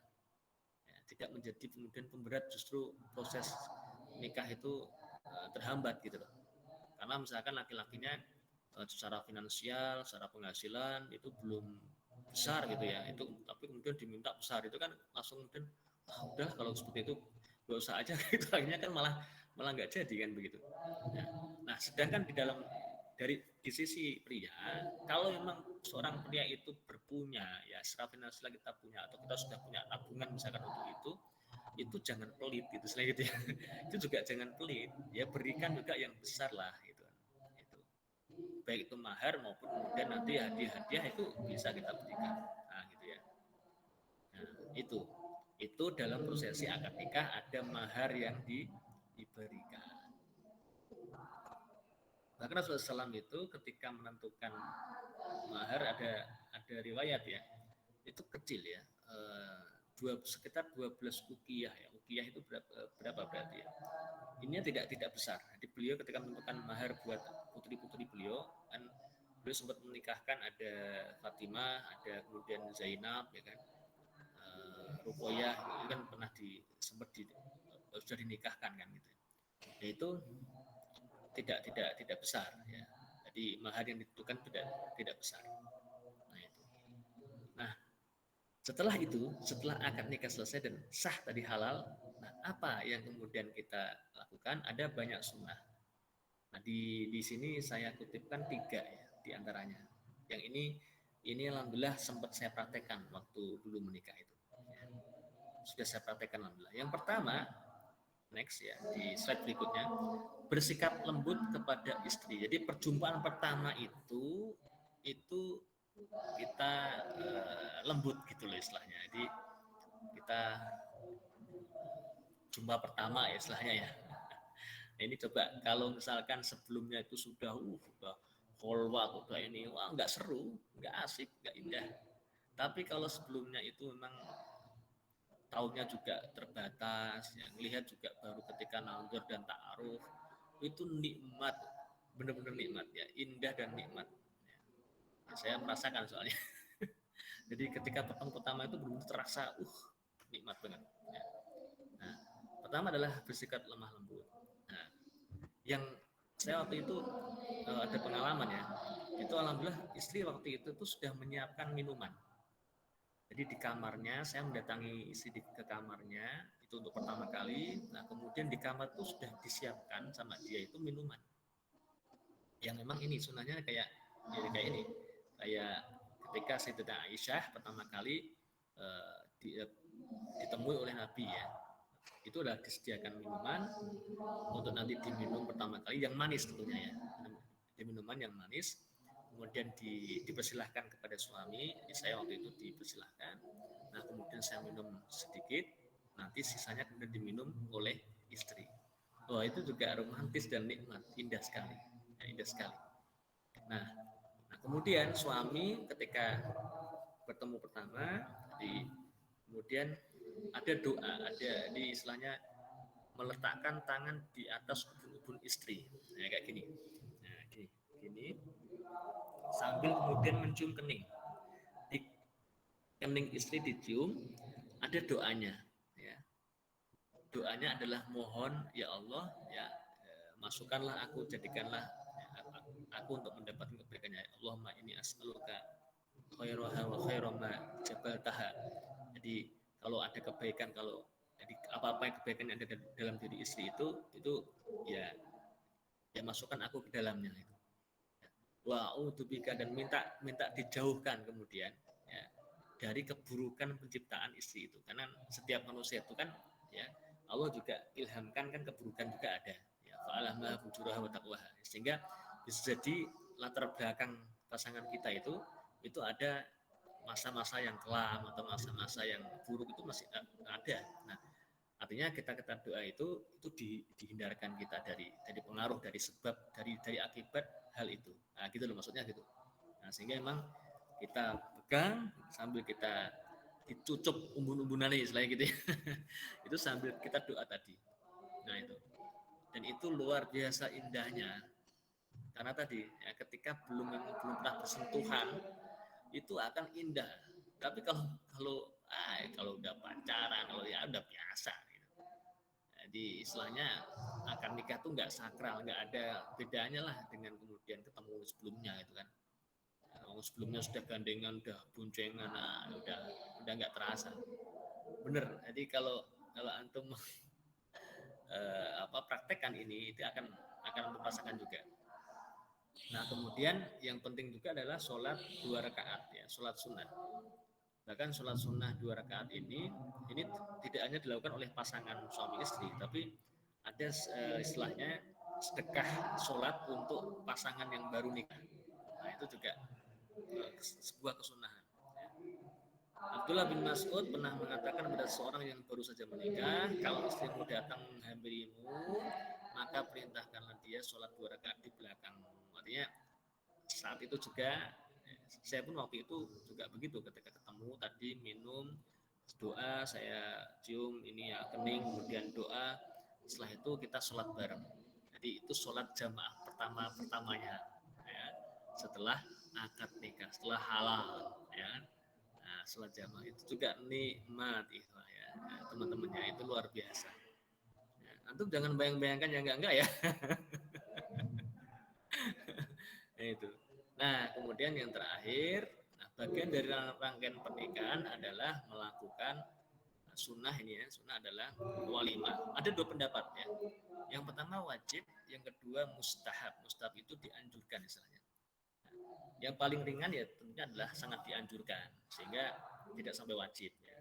Karena kalau wajib barangkali kan harus ya. Nah, dan riwayat yang menunjukkan bahwa ketika praktek pernikahan Nabi maupun Nabi terhadap anak-anak beliau, putri-putri beliau, itu tidak dengan kadar yang tetap gitu ya. Istilahnya modelnya beda-beda. Sehingga ini kan disimpulkan oleh para ulama ya, itu adalah tidak wajib.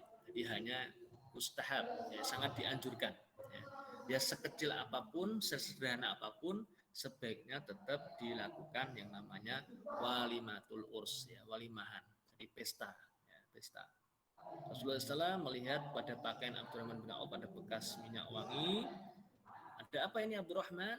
Ya, Abdurrahman menjawab, saya baru menikahi seorang wanita dengan mahar emas seberat biji kurma. Nah, Abdurrahman bin Auf kan kaya ya. Nabi kemudian berdoa, barakallahu laka. Ya. Kalau begitu adakanlah walimah, ya. Walaupun dengan seekor kambing. Nah ini dalam satu riwayat seekor kambing. Dalam waktu yang lain, nah, kemudian beliau mengatakan, ya, adakanlah walimah pernikahan itu. Nah, Rasulullah SAW sendiri praktek beliau mengadakan walimah pada beberapa pernikahan dengan istrinya beliau itu dengan 2 mud gandum. Nah, jadi tadi ada 1 ekor, terus 2 mud gandum. Ini menunjukkan bahwa tidak ada ketetapan yang pasti. Makanya kemudian para ulama lebih cenderung pada pendapat yang mustahab, yang dianjurkan, yang sunnah, bukan wajib. Ya, karena kalau wajib kan jadi hal yang harus gitu kan ya. Nah, maka ya tetap adakan pesta sekecil apapun, sesederhana pun, mengundang keluarga inti, mengundang tetangga sebelah kanan kiri, depan belakang gitu kan, undang teman-temannya, diundang, dikabari, minimal dikabari kan gitu ya. Nah, sekarang malah undangan itu macam-macam, udah yang digital macam-macam kan sekarang. Nah, antum jagolah ya dalam hal ini. Nah, itu walimah ya, itu bagian akhir. Dan ada sunnah kemudian bagi orang-orang yang menyaksikan prosesi akad nikah, prosesi pernikahan pasangan suami istri itu adalah doa, memberikan tahniah ya, terakhir di slide terakhir memberikan tahniah, barakallahu laka wa baraka alaika wa jama'a bainakuma fi khair. Ini doa yang diucapkan ya. Baik, begitu teman-teman yang bisa saya sampaikan tentang bagaimana prosesi nikah yang syar'i, bagaimana tahapan-tahapan menuju ke pelaminan atau pernikahan yang sesuai dengan tuntunan Islam. Ya, semoga yang sudah berniat dimudahkan, disegerakan, dan menetapi komitmen tahap-tahapan yang memang yang syar'i ya, tidak main-main ya, tidak kemudian melakukan hal-hal yang itu justru akan merusak kemudian gitu. Oh, alam sabak dulu kalau itu astagfirullahaladzim. Assalamualaikum warahmatullahi wabarakatuh. Waalaikumsalam warahmatullahi wabarakatuh. Terima kasih banyak Ustadz sudah menyampaikan banyak sekali. Saya rasa ada sangat jelas dan mungkin banyak ini teman-teman yang ingin bertanya ya. Sepertinya tadi juga sudah langsung ada yang bertanya Ustadz di kolom chat gitu ya. Ya. Mendahului daripada yang lain gitu. Tapi mungkin ini bisa dipersilahkan juga kepada teman-teman semua yang ingin bertanya bisa melalui kolom chat ataupun on mic gitu ya. Bisa bertanya saja pada Ustadz, silakan teman-teman ataupun bisa difasilitasi dengan panitia juga ya di grup ya itu sudah ada sesi pertanyaan kayak gitu bisa melalui panitia. Baik, mungkin kita tunggu sebentar Ustadz. Mungkin yang saya persilakan juga kalau misalkan ada yang mau on mic juga ya boleh juga.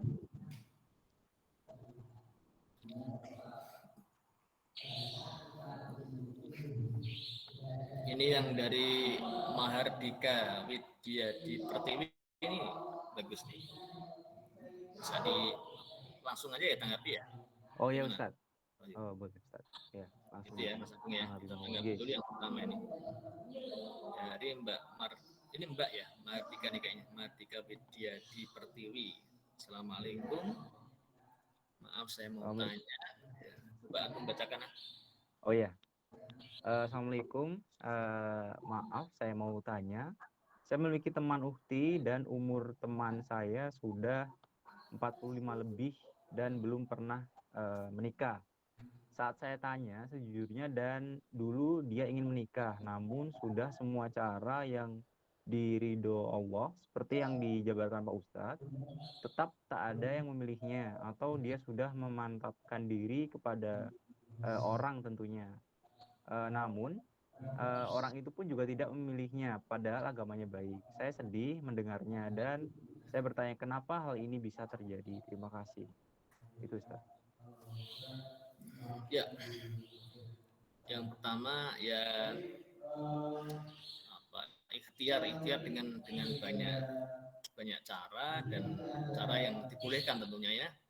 Termasuk tadi istikharah ya, sekali lagi bisa jadi kita belum melakukannya ya, coba nanti ditanyakan apakah sudah pernah melakukan istikharah, dan istikharah dengan pemahaman yang tadi ya, bukan istikharah adalah dengan Allah sepenuhnya untuk memberikan solusi, memberikan petunjuk, memberikan kemudahan ya dari permasalahannya.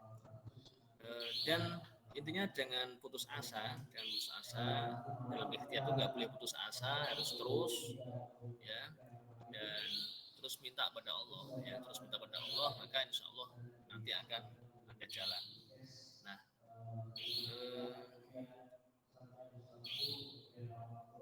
dan tentu juga dengan terus memperbaiki diri ya, mendekatkan pada Allah, memperbaiki diri, memantaskan diri.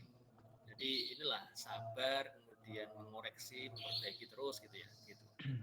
Karena memang juga bisa jadi itu jadi ujian ya, ujian buat ukti tadi barangkali ya dari Allah. Maka ketika bersabar itu akan indah nanti pada akhirnya. Saya ada teman ya dulu ketika kami nikah, saya nikah sama istri dengan tadi usia yang muda, ada akhwat itu yang waktu itu usianya sudah di atas 30 bahkan waktu itu, yang itu juga belum nikah. Nah, kami kemudian dapat kabar, alhamdulillah Ahwat itu akhirnya menikah usia 40-an bahkan. Sama ini berarti mirip. Artinya kalau kami melihat memang ukti itu, ahwat itu memang kayaknya udah apa ya, sabar banget dan sangat ini banget lah, tawakal banget sama Allah gitu ya. Akhirnya diberikan jodoh dan alhamdulillah bahkan ketika menikah punya keturunan itu lebih cepat beliau daripada kami. Di waktu itu kami baru punya 2 putra ya, itu ahwat itu sudah kemudian menyalip itu, udah punya 3 atau 4 gitu. Jadi cepat. Artinya tidak ada kata tidak mungkin, tidak ada kata terlambat ya, atau tidak boleh kita yang namanya putus asa. Jadi seorang mukmin nggak boleh nggak kenal istilahnya istilah putus asa. Kita harus terus berusaha. Ya intinya memang terus mendekat sama Allah, karena yang memegang takdir itu menentukan Allah. Terus berikhtiar, istikharah, jangan berhenti ya doanya. Terus ya juga ikhtiar lah, ikhtiar dengan jalan yang benar ya, tidak kemudian apa namanya terus kemudian sembarangan dan seterusnya. Itu yang dari Mbak Mardika ya. Walam semoga menjawab walaupun dikit barangkali. Next, yang lain. Baik Ustadz, jadi untuk pertanyaan selanjutnya ini yang dari Mega oh ya mohon maaf tadi Mbak siapa tadi, apakah sudah menjawab Mbak Mahardika Widya? Semoga sudah terjawab gitu ya. Baik Ustadz, selanjutnya untuk ini ada Mbak Mega. Assalamualaikum, izin bertanya Ustadz, perihal tanda jodoh ada yang berupa kesetaraan perihal agamanya. Akan tetapi ada juga cerita mengenai Aisyah yang taat menjadi istri Fir'aun. Pertanyaannya, oh ya mohon maaf Asia. Pertanyaannya mengapa hal tersebut bisa terjadi? Kemudian saya mempunyai pertanyaan mengenai proses ta'aruf. Pertanyaan semacam apa saja yang sebaiknya dibicarakan kedua belah pihak agar tidak membeli kucing atau dalam tanda kutip tidak membeli kucing dalam karung. Terima kasih sebelumnya Ustaz. Ya, jadi di Quran itu Allah juga menjelaskan bahwa memang posisi pasangan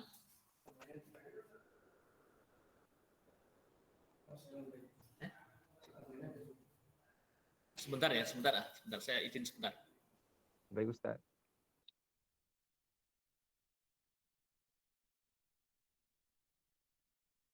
Mungkin saya ulangi lagi ya tadi dengan Mbak Mahardika ya tadi ya. Semoga tadi sudah bisa menjawab ya. Bisa kalau memang sudah bisa dijawab di kolom chat. Dan kembali lagi diingatkan yang ingin bertanya bisa on cam ataupun on mic ataupun juga bisa melalui kolom chat ataupun juga menghubungi panitia ya di grup WA seperti itu. Panitia juga sudah memfasilitasi yang ingin bertanya. Oh ya, alhamdulillah ya sudah menjawab ya Mbak Mardika. Jadi ini sambil menunggu dari oh ya sudah.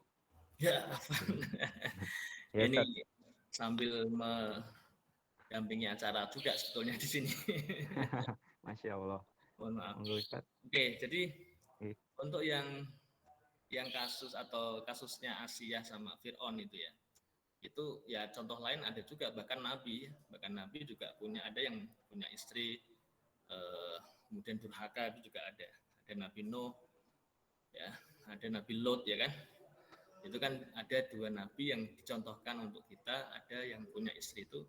Nah, karena memang yang namanya istri atau pasangan kita, termasuk juga keturunan kita, anak-anak kita nanti, itu ada yang dia posisinya sebagai musuh, ada juga yang menjadi fitnah. Itu disebutkan dalam Al-Quran seperti itu. Nah ini ya emang untuk pelajaran buat kita semuanya. Ya, emang bisa jadi musuh ataupun bisa jadi fitnah. Maka ketika ada pelajaran seperti ini ya buat kita tentunya ya ini ilmu buat kita ya, bagaimana kemudian kita bisa bijak lah mensikapi gitu. Jadi makanya tidak menjadikan istri itu juga kemudian apa namanya segala-galanya dan seterusnya gitu ya, sampai kemudian ada istilah suami takut istri gitu. Ikatan suami takut istri ya isti itu karena apa, karena kemudian nah, ini yang ya agak melebarnya ke sana tadi.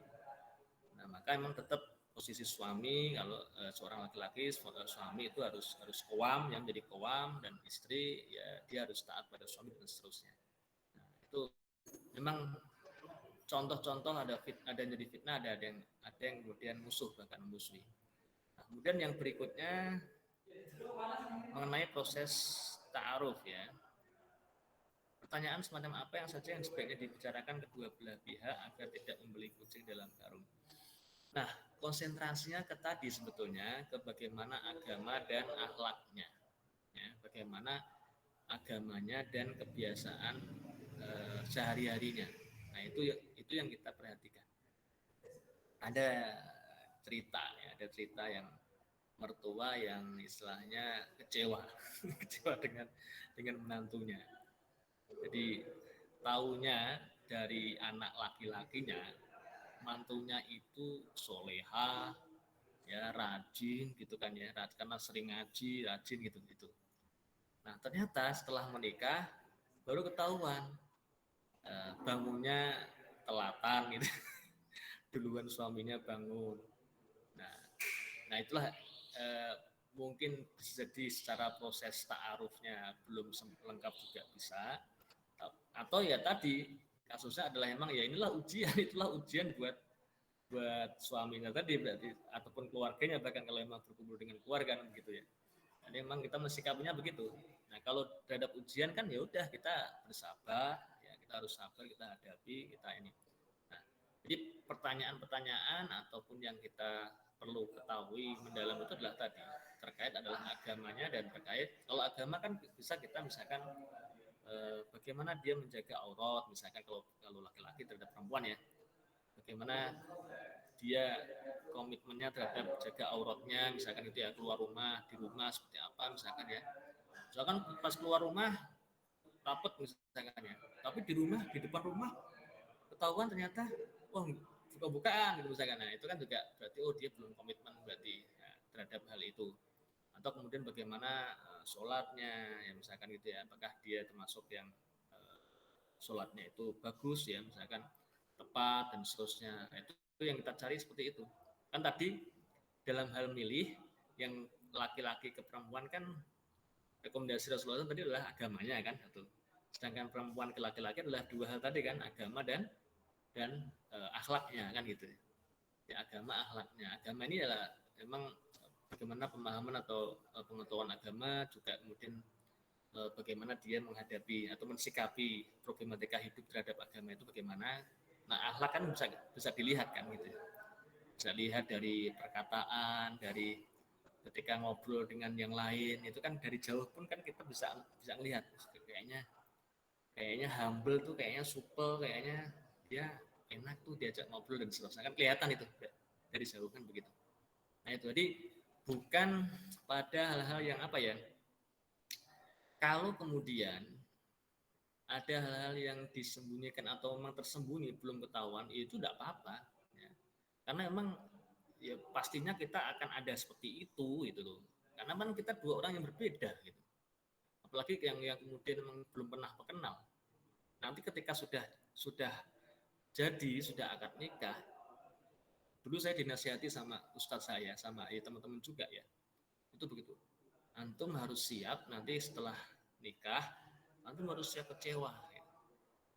Kecewa apa? Kecewa karena barangkali kriteria yang pernah kita bayangkan dengan kenyataannya itu jauh gitu, jauh.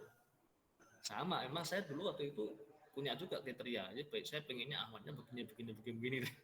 Jadi istilahnya profiling saya terhadap figur Ahwat itu saya punya gitu. Itu seorang Ahwat tuh harusnya begini. Nah, ternyata kenyataannya banyak yang tidak sama.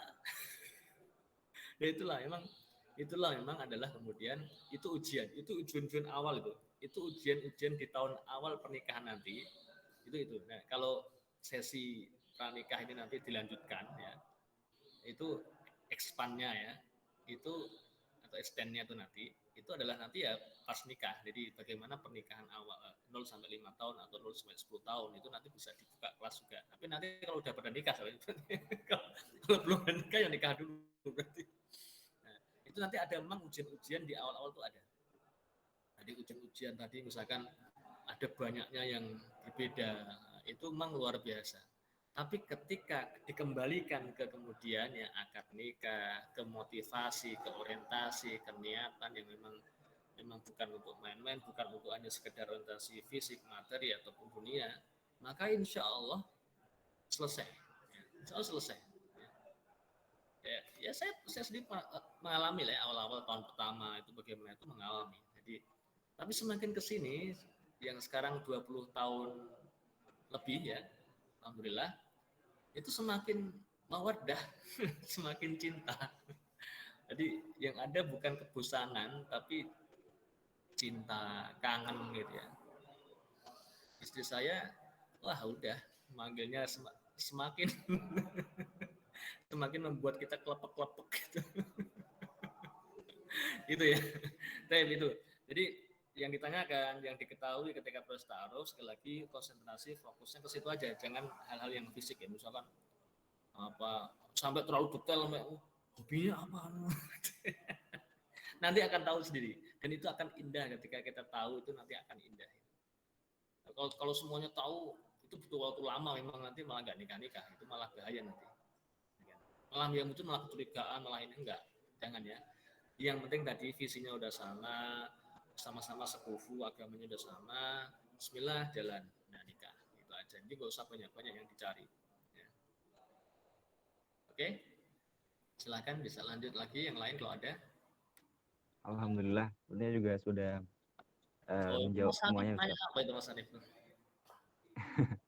Ini ada pertanyaan masuk lagi Ustaz. Tradisi. Jadi ya, Assalamualaikum Ustaz, tanya di tempat saya ada tradisi kalau menikah harus yang tua terlebih dahulu atau kakak, baru yang muda atau adik, sedangkan si adik sudah mampu dan mau menikah, namun menunggu kakaknya yang tak kunjung mau menikah. Itu lama Ustaz. Mohon pencerahannya Ustaz.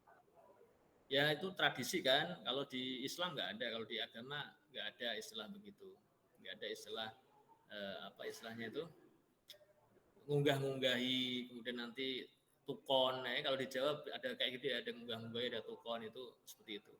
Kalau di Islam nggak ada, yang namanya ibadah kan ya musabaqah, istilahnya ya cepet-cepetan emang kan, itu bagusnya. Kebaikan kan, dalam hal kebaikan kan kita berlomba-lomba dalam kebaikan, fastabiqul khairat kan gitu. Artinya tidak masalah, adiknya duluan itu nggak masalah. Ya mungkin kakaknya belum bergejolak kali ya, belum terlalu terdorong ya, secara usia juga mungkin masih ini, tidak masalah. Nah, memang kemudian ya secara prinsip nggak masalah. Hanya memang dalam hal sosial, dalam interaksi sosial ya kita tetap harus mengkondisikan memang. Dalam arti ini ya kita harus kita diskusikan dengan orang tua kita ya, dengan saudara kita tadi kita diskusikan dan seterusnya ya, sehingga memang biar memang semuanya itu dengan keridhaan gitu kan, tidak ada yang merasa tersinggung ataupun apa gitu. Jadi pada prinsipnya secara hukum pun nggak ada hukumnya seperti itu, nggak ada ya. Jadi insya Allah lanjutkan Hanif duluan, enggak apa-apa tuh.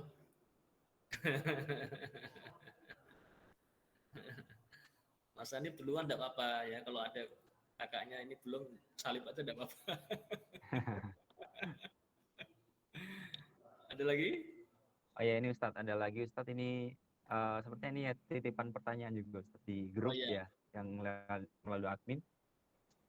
Selanjutnya adalah Assalamualaikum, izin bertanya, saya cuma punya uang 1 juta Ustadz, bisa nikah nggak itu? Bisa. Mahar kan tadi yang bagus paling murah ya, berarti yang penting ada pasangannya dulu. Nanti punya uang 1 juta, sudah ada jodoh pasangannya, calonnya udah ada belum? Mau nikah sama siapa? Nah, berarti harus ada pasangannya dulu kan. Pilihlah pasangan dulu berarti kan. Kalau udah ada pasangan 1 juta cukup ya. saya dulu malah belum punya segitu. Saya waktu itu baru mampu beli alat seperangkat alat sholat aja gitu waktu itu. Sama Quran tafsir saya masih ingat. Itu nggak banyak. Kalau totalnya nggak ada 1 juta. 500 aja nggak ada kayaknya. Nggak ada 500. Nah itu pengalaman saya pribadi. Makanya kalau 1 juta itu udah banyak, itu udah cukup. Yang lain-lain kan bisa dibicarakan. Nanti biasanya saya yakin orang tua, saudara itu pasti akan membantu ya, akan memberikan bantuan lah pada kita. Jadi gitu. Kalau ditanya 1 juta bisa nikah, bisa. Indonesia masih murah. Ya sekarang ada kayaknya biaya di KUA ya paling dengan itulah. Ditambah dengan biaya itu. Tapi juga nggak sampai 1 juta setahu saya lah. Paling berapa ratus ribu paling untuk yang bayar KUA itu. Untuk jasa naib gitu ya. Atau yang pengijab gitu ya. Itu kayaknya nggak banyak juga. Nggak sampai 500 ribu kayaknya setahu saya. Berapa ratus lah paling gitu. Lanjutkan insya Allah. Ya. Iya, baik Ustadz. Pertanyaan selanjutnya, Assalamualaikum Ustadz. Saya sudah ada yang disukai, tapi jodoh saya katanya mau fokus kerja dulu. Itu apakah saya harus menunggu atau cari yang lain Ustadz? Seperti itu Ustadz. Ya kalau antum udah wajib ya mending cari yang lain dulu. Kalau memang tadi ya secara hukum kalau antum pertimbangkan, coba dipertimbangkan. Kalau memang sudah harus gerak, ya cari yang lain dulu. Jodoh itu dikatakan jodoh ketika sudah jadi ya. Kalau belum, kalau masih calon itu belum tentu jodoh. Jadi jangan tergesa-gesa mengatakan jodoh. Nanti ya tadi mirip-mirip kayak anak-anak SMP dan SMA sekarang. Itu kan sekarang manggilnya sudah mama papa. udah nyebutnya udah buju mundi gitu. Gitu. Ya anak yang pacaran yang SMA itu kan gitu ya, manggilnya udah buju dan seterusnya. Apa istilah selingkuh, istilah ini udah untuk bilang mindalik itu kondisi yang luar biasa, itu PR ya buat kita. Ya ketika memang agama nggak dipahami itu memang seperti itu jadinya kacau ya, kekacauan. Jadi kalau memutuskan ini yang nanya Ikhwan, saya yang sudah ada yang disukai itu dia yang nanya ini perempuan apa laki-laki Mas Hanif? Kalau ini yang nanya perempuan ya cari yang lain lagi. Yang laki-laki begitu. Oh, perempuan ya, benar ya. Kalau perempuan ya itu alasan aja tuh. Fokus kerja. Dia belum siap berarti. Ya nyari yang siap aja lah. Nyari yang lebih siap. Kalau memang Ukti sudah wajib ya, sudah pengen segera juga. Tapi kalau memang Ukti masih bisa, secara usia juga belum terlalu, masih 20-an lah. Tapi perempuan itu bagusnya ya. Ini pengalaman kayak istri saya. Saya nikahi dulu umur 24. Jadi lebih tua dari saya memang dikit. Jadi yang di bawah 30 itu bagus. Jadi istilahnya secara banyak hal itu bagus. Tapi kalau udah lebih 30 itu udah beda. Jadi sebaiknya memang untuk wanita disegerakan. Jadi kalau ada yang datang ya jangan terlalu kemudian perfect ya. Seringnya tuh kadang-kadang yang kasus-kasus yang terlambat itu mungkin terlalu perfect gitu, terlalu apalah gitu mintanya terlalu perfect. Nah, maka tadi yang penting prioritas adalah agama dan akhlaknya. Itu aja udah. Agama, akhlak, dia dikenal orang itu baik ya, akhlaknya, agamanya juga dikenal oleh orang-orang, beberapa orang ya. Kita kan itu aja kan dari yang pernah berinteraksi dengan laki-laki itu kan gitu ya. Itu gimana menurutmu? Gimana menurut kalau udah ada beberapa kemudian kita simpulkan ya udah gitu aja. Jadi kalau ya ini kasusnya kan kayaknya memang sudah kenal lama gitu ya, mungkin ya sudah hubungan gitu barangkali, mohon maaf ya. Jadi sehingga emang ya akhirnya malah yang terjadi aku tak fokus kerja dulu. Kapan siapnya kan itu. Kalau memang ada yang lain yang lebih siap, segera aja yang lain kalau menurut saya. Kalau memang juga anti ya Ukti sudah memang masuk wajib ya ataupun sunnah. Tapi kalau memang usia masih di bawah 20 misalkan ya, itu ya saya kira masih bisa direncanakan lagi. Tapi juga jangan lama-lama tadi sekali lagi. Jadi kalau sudah kenal udah ini jangan lama-lama, akan membuka peluang-peluang setan untuk menggoda, mengganggu kita, menjerumuskan kita itu luar biasa. Zina itu luar biasa. Dan kita diingatkan oleh Allah wala taqrabuz zina. Jadi jangan dekati ya, zina, jangan mendekat, gitu. Jangan ngicip-ngicip, jangan. Ya. Padahal melihat itu juga bagian dari zina. Melihat yang tidak halal kan zina. Gitu. Hukumnya kan kemudian kayak zina mata yang tidak halal. Nah gitu ya. Wallahu a'lam bishawab. Ada lagi?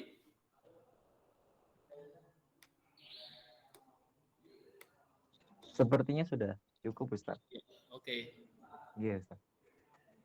Mohon izin untuk sedikit menyimpulkan, Ustaz dan teman-teman semua. Jadi sedikit saya simpulkan tadi. Untuk yang pertama, tadi ada reminder dari Ustadz ya untuk materi sesi pertama mengenai tujuan menikah itu dua hal yang paling utama, yaitu adalah nikah merupakan sebuah ibadah untuk Allah. Lalu yang kedua adalah sebagai orang yang bermanfaat dan menjadi khalifah ya minimal di keluarga.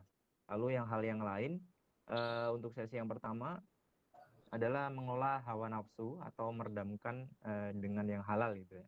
Dan juga memberikan ketenangan jiwa terutama seorang wanita. Khusus pada seorang pria ketika pulang gitu ada rasa kenyamanan di rumah seperti itu. Ada yang melayani minum segala macam kayak gitu. Jadi kebutuhan dasar di rumah. Lalu suami istri yang nikah muda itu lebih sehat dan lebih subur. Rentang usia yang tidak terlalu jauh itu anak lebih baik ya untuk pola interaksi, pendidikan dan lain sebagainya. Lalu tidak ada yang namanya membujang dalam Islam gitu. Dan dalam hadis Imam Tirmizi ada 3 orang yang Allah berkewajiban untuk menolongnya, adalah salah satunya adalah orang yang menikah dengan tujuan untuk memelihara kesucian dirinya. Lalu untuk materi pada kesempatan pada malam hari ini, jadi hukum nikah itu ada 4 seperti itu ya tadi ya sudah jelaskan. Nah, jika seorang sudah mampu atau memberikan itu mungkin ya tidak fisik ataupun materi. Nah, kalaupun khawatir terjadinya mudarat pada dirinya dan agamanya, tidak bisa menghindari dari wajib menikah seperti itu. Dan nikah wajib pada seorang yang tidak bisa menghindari zina. Lalu nikah juga sunnah bagi orang yang ingin tapi mampu menahan hawa nafsunya seperti melakukan puasa dan misalkan karir kayak. Tapi kalau bisa dianjurkan ya maksimal 30 tahun seperti itu. Lalu makruh atau ketika terhalang gitu ya. Lalu nikah haram bagi dia yang mengetahui bahwa dia atau si perempuan ini masih dalam masa iddahnya kayak gitu. Dan haram juga ketika dia tidak mampu untuk ini ya berkemampuan untuk sebagai penanggung jawab dalam rumah tangga seperti itu ya.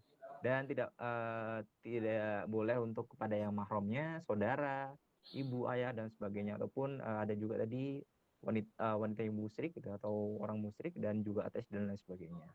Lalu syarat pernikahan yang sah itu ya, jadi perempuan itu atau ada jodohnya, perempuan yang ingin dijadikan istri. Lalu kedua adalah akad dan juga ada saksinya. Lalu memilih jodoh juga ada 4 kriteria ya, dari mulai harta, keturunan, kecantikan, agamanya, dan yang paling utama adalah dari agamanya. Nah itu adalah yang beruntung. Lalu untuk rambu-rambu jangan karena harta atau kedudukan gitu ya. Jadi Allah tidak menyukai itu. Kita menikah itu karena 2 hal tersebut ya, jangan karena 2 hal tersebut. Lalu dianjurkan ya, jauh lebih baik tadi kerabat ataupun tempat tinggalnya itu yang lebih jauh kayak gitu ketika ingin menikah. Kemudian dalam proses ta'aruf dan juga nazar atau melihat langsung gitu ya. Ta'aruf itu tidak boleh sendirian atau berdua-duaan seperti pacaran dan sebagainya. Lalu yang boleh dilihat hanya wajah dan tangannya.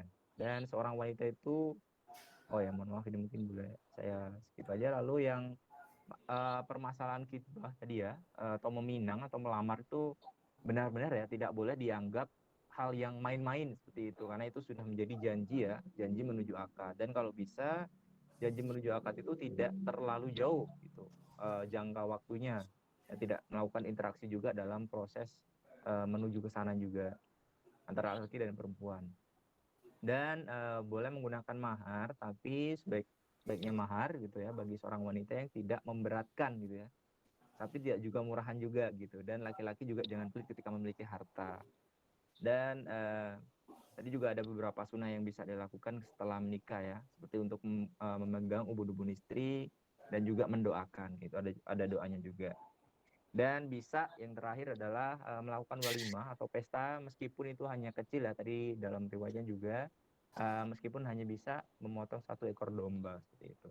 Nah, itu mungkin sedikit yang bisa saya simpulkan, dan lanjut ke acara berikutnya adalah doa dan juga sekaligus penutup Ustadz. Nanti mungkin di terakhir juga ada foto bersama.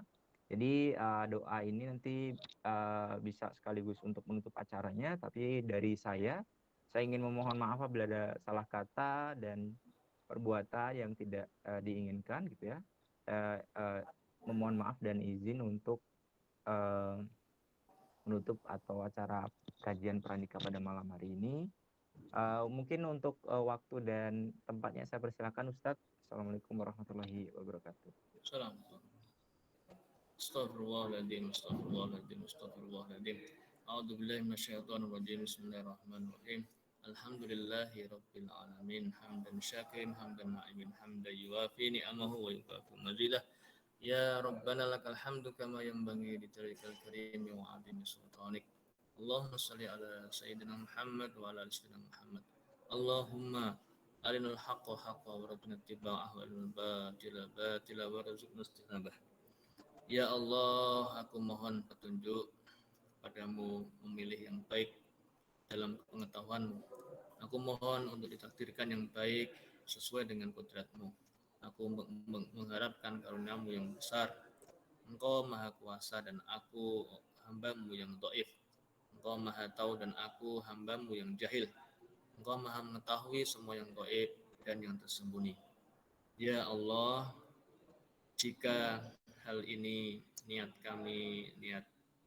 niatku untuk menyempurnakan dinku, untuk menikah dalam pengetahuanmu adalah baik bagiku, baik bagi agamaku, baik bagi kehidupanku sekarang dan masa yang akan datang. Takdirkanlah dan mudahkanlah bagiku. Kemudian berilah aku berkah daripadanya. Tapi jika dalam ilmumu bahwa keinginanku untuk menyempurnakan agamaku, untuk menikah segera bahkan bisa membawa bencana bagiku dan bagi agamaku, membawa akibat yang kurang baik dalam kehidupan sekarang maupun masa datang, maka jauhkanlah ia dariku dan jauhkanlah aku darinya. Semoga engkau takdirkan aku pada yang baik. Sesungguhnya engkau maha kuasa atas segala sesuatu. Rabbana dhalamna anfusana wa illam taghfir lana wa tarhamna lanakunanna minal khasirin. Rabbana la tuzigh qulubana ba'da idh hadaytana wa hab lana min ladunka rahmah innaka antal wahhab. Rabbana atina fid dunya hasanah wa fil akhirati hasanah wa qina adzabannar. Subhana rabbika rabbil izzati amma yasifun wa salamun alal mursalin walhamdulillahi rabbil alamin. Al-Fatihah.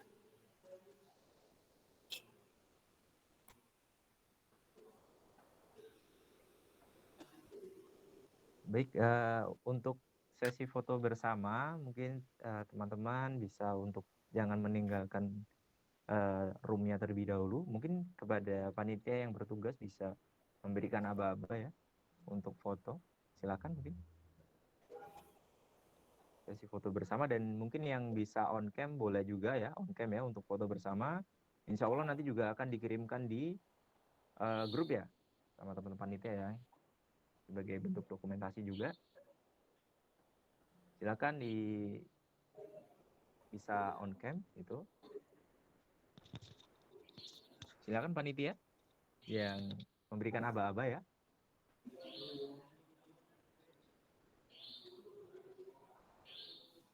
Sudah siap semua ya ini ya?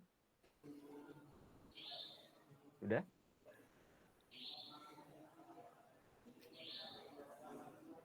Ini yang memberikan aba-aba siapa ya?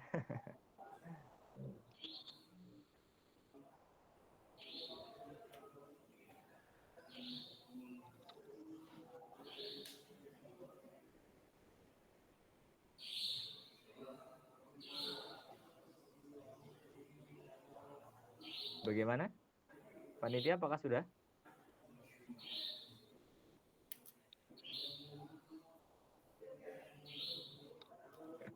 Ini yang ngasih apa? Siapa ini? 1, 2, 3.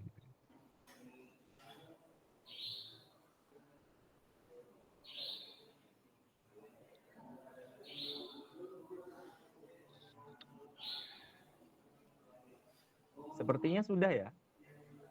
Dari panitia ya, sudah cukup ya. Sudah oh ya, siap. Sudah dikode ya, alhamdulillah sudah. Baik, terima kasih teman-teman semua dan terima kasih Ustadz sudah mengisi pada acara malam. Saya pamit ya, duluan ya. Oke, monggo. Silakan yang ingin meninggalkan room.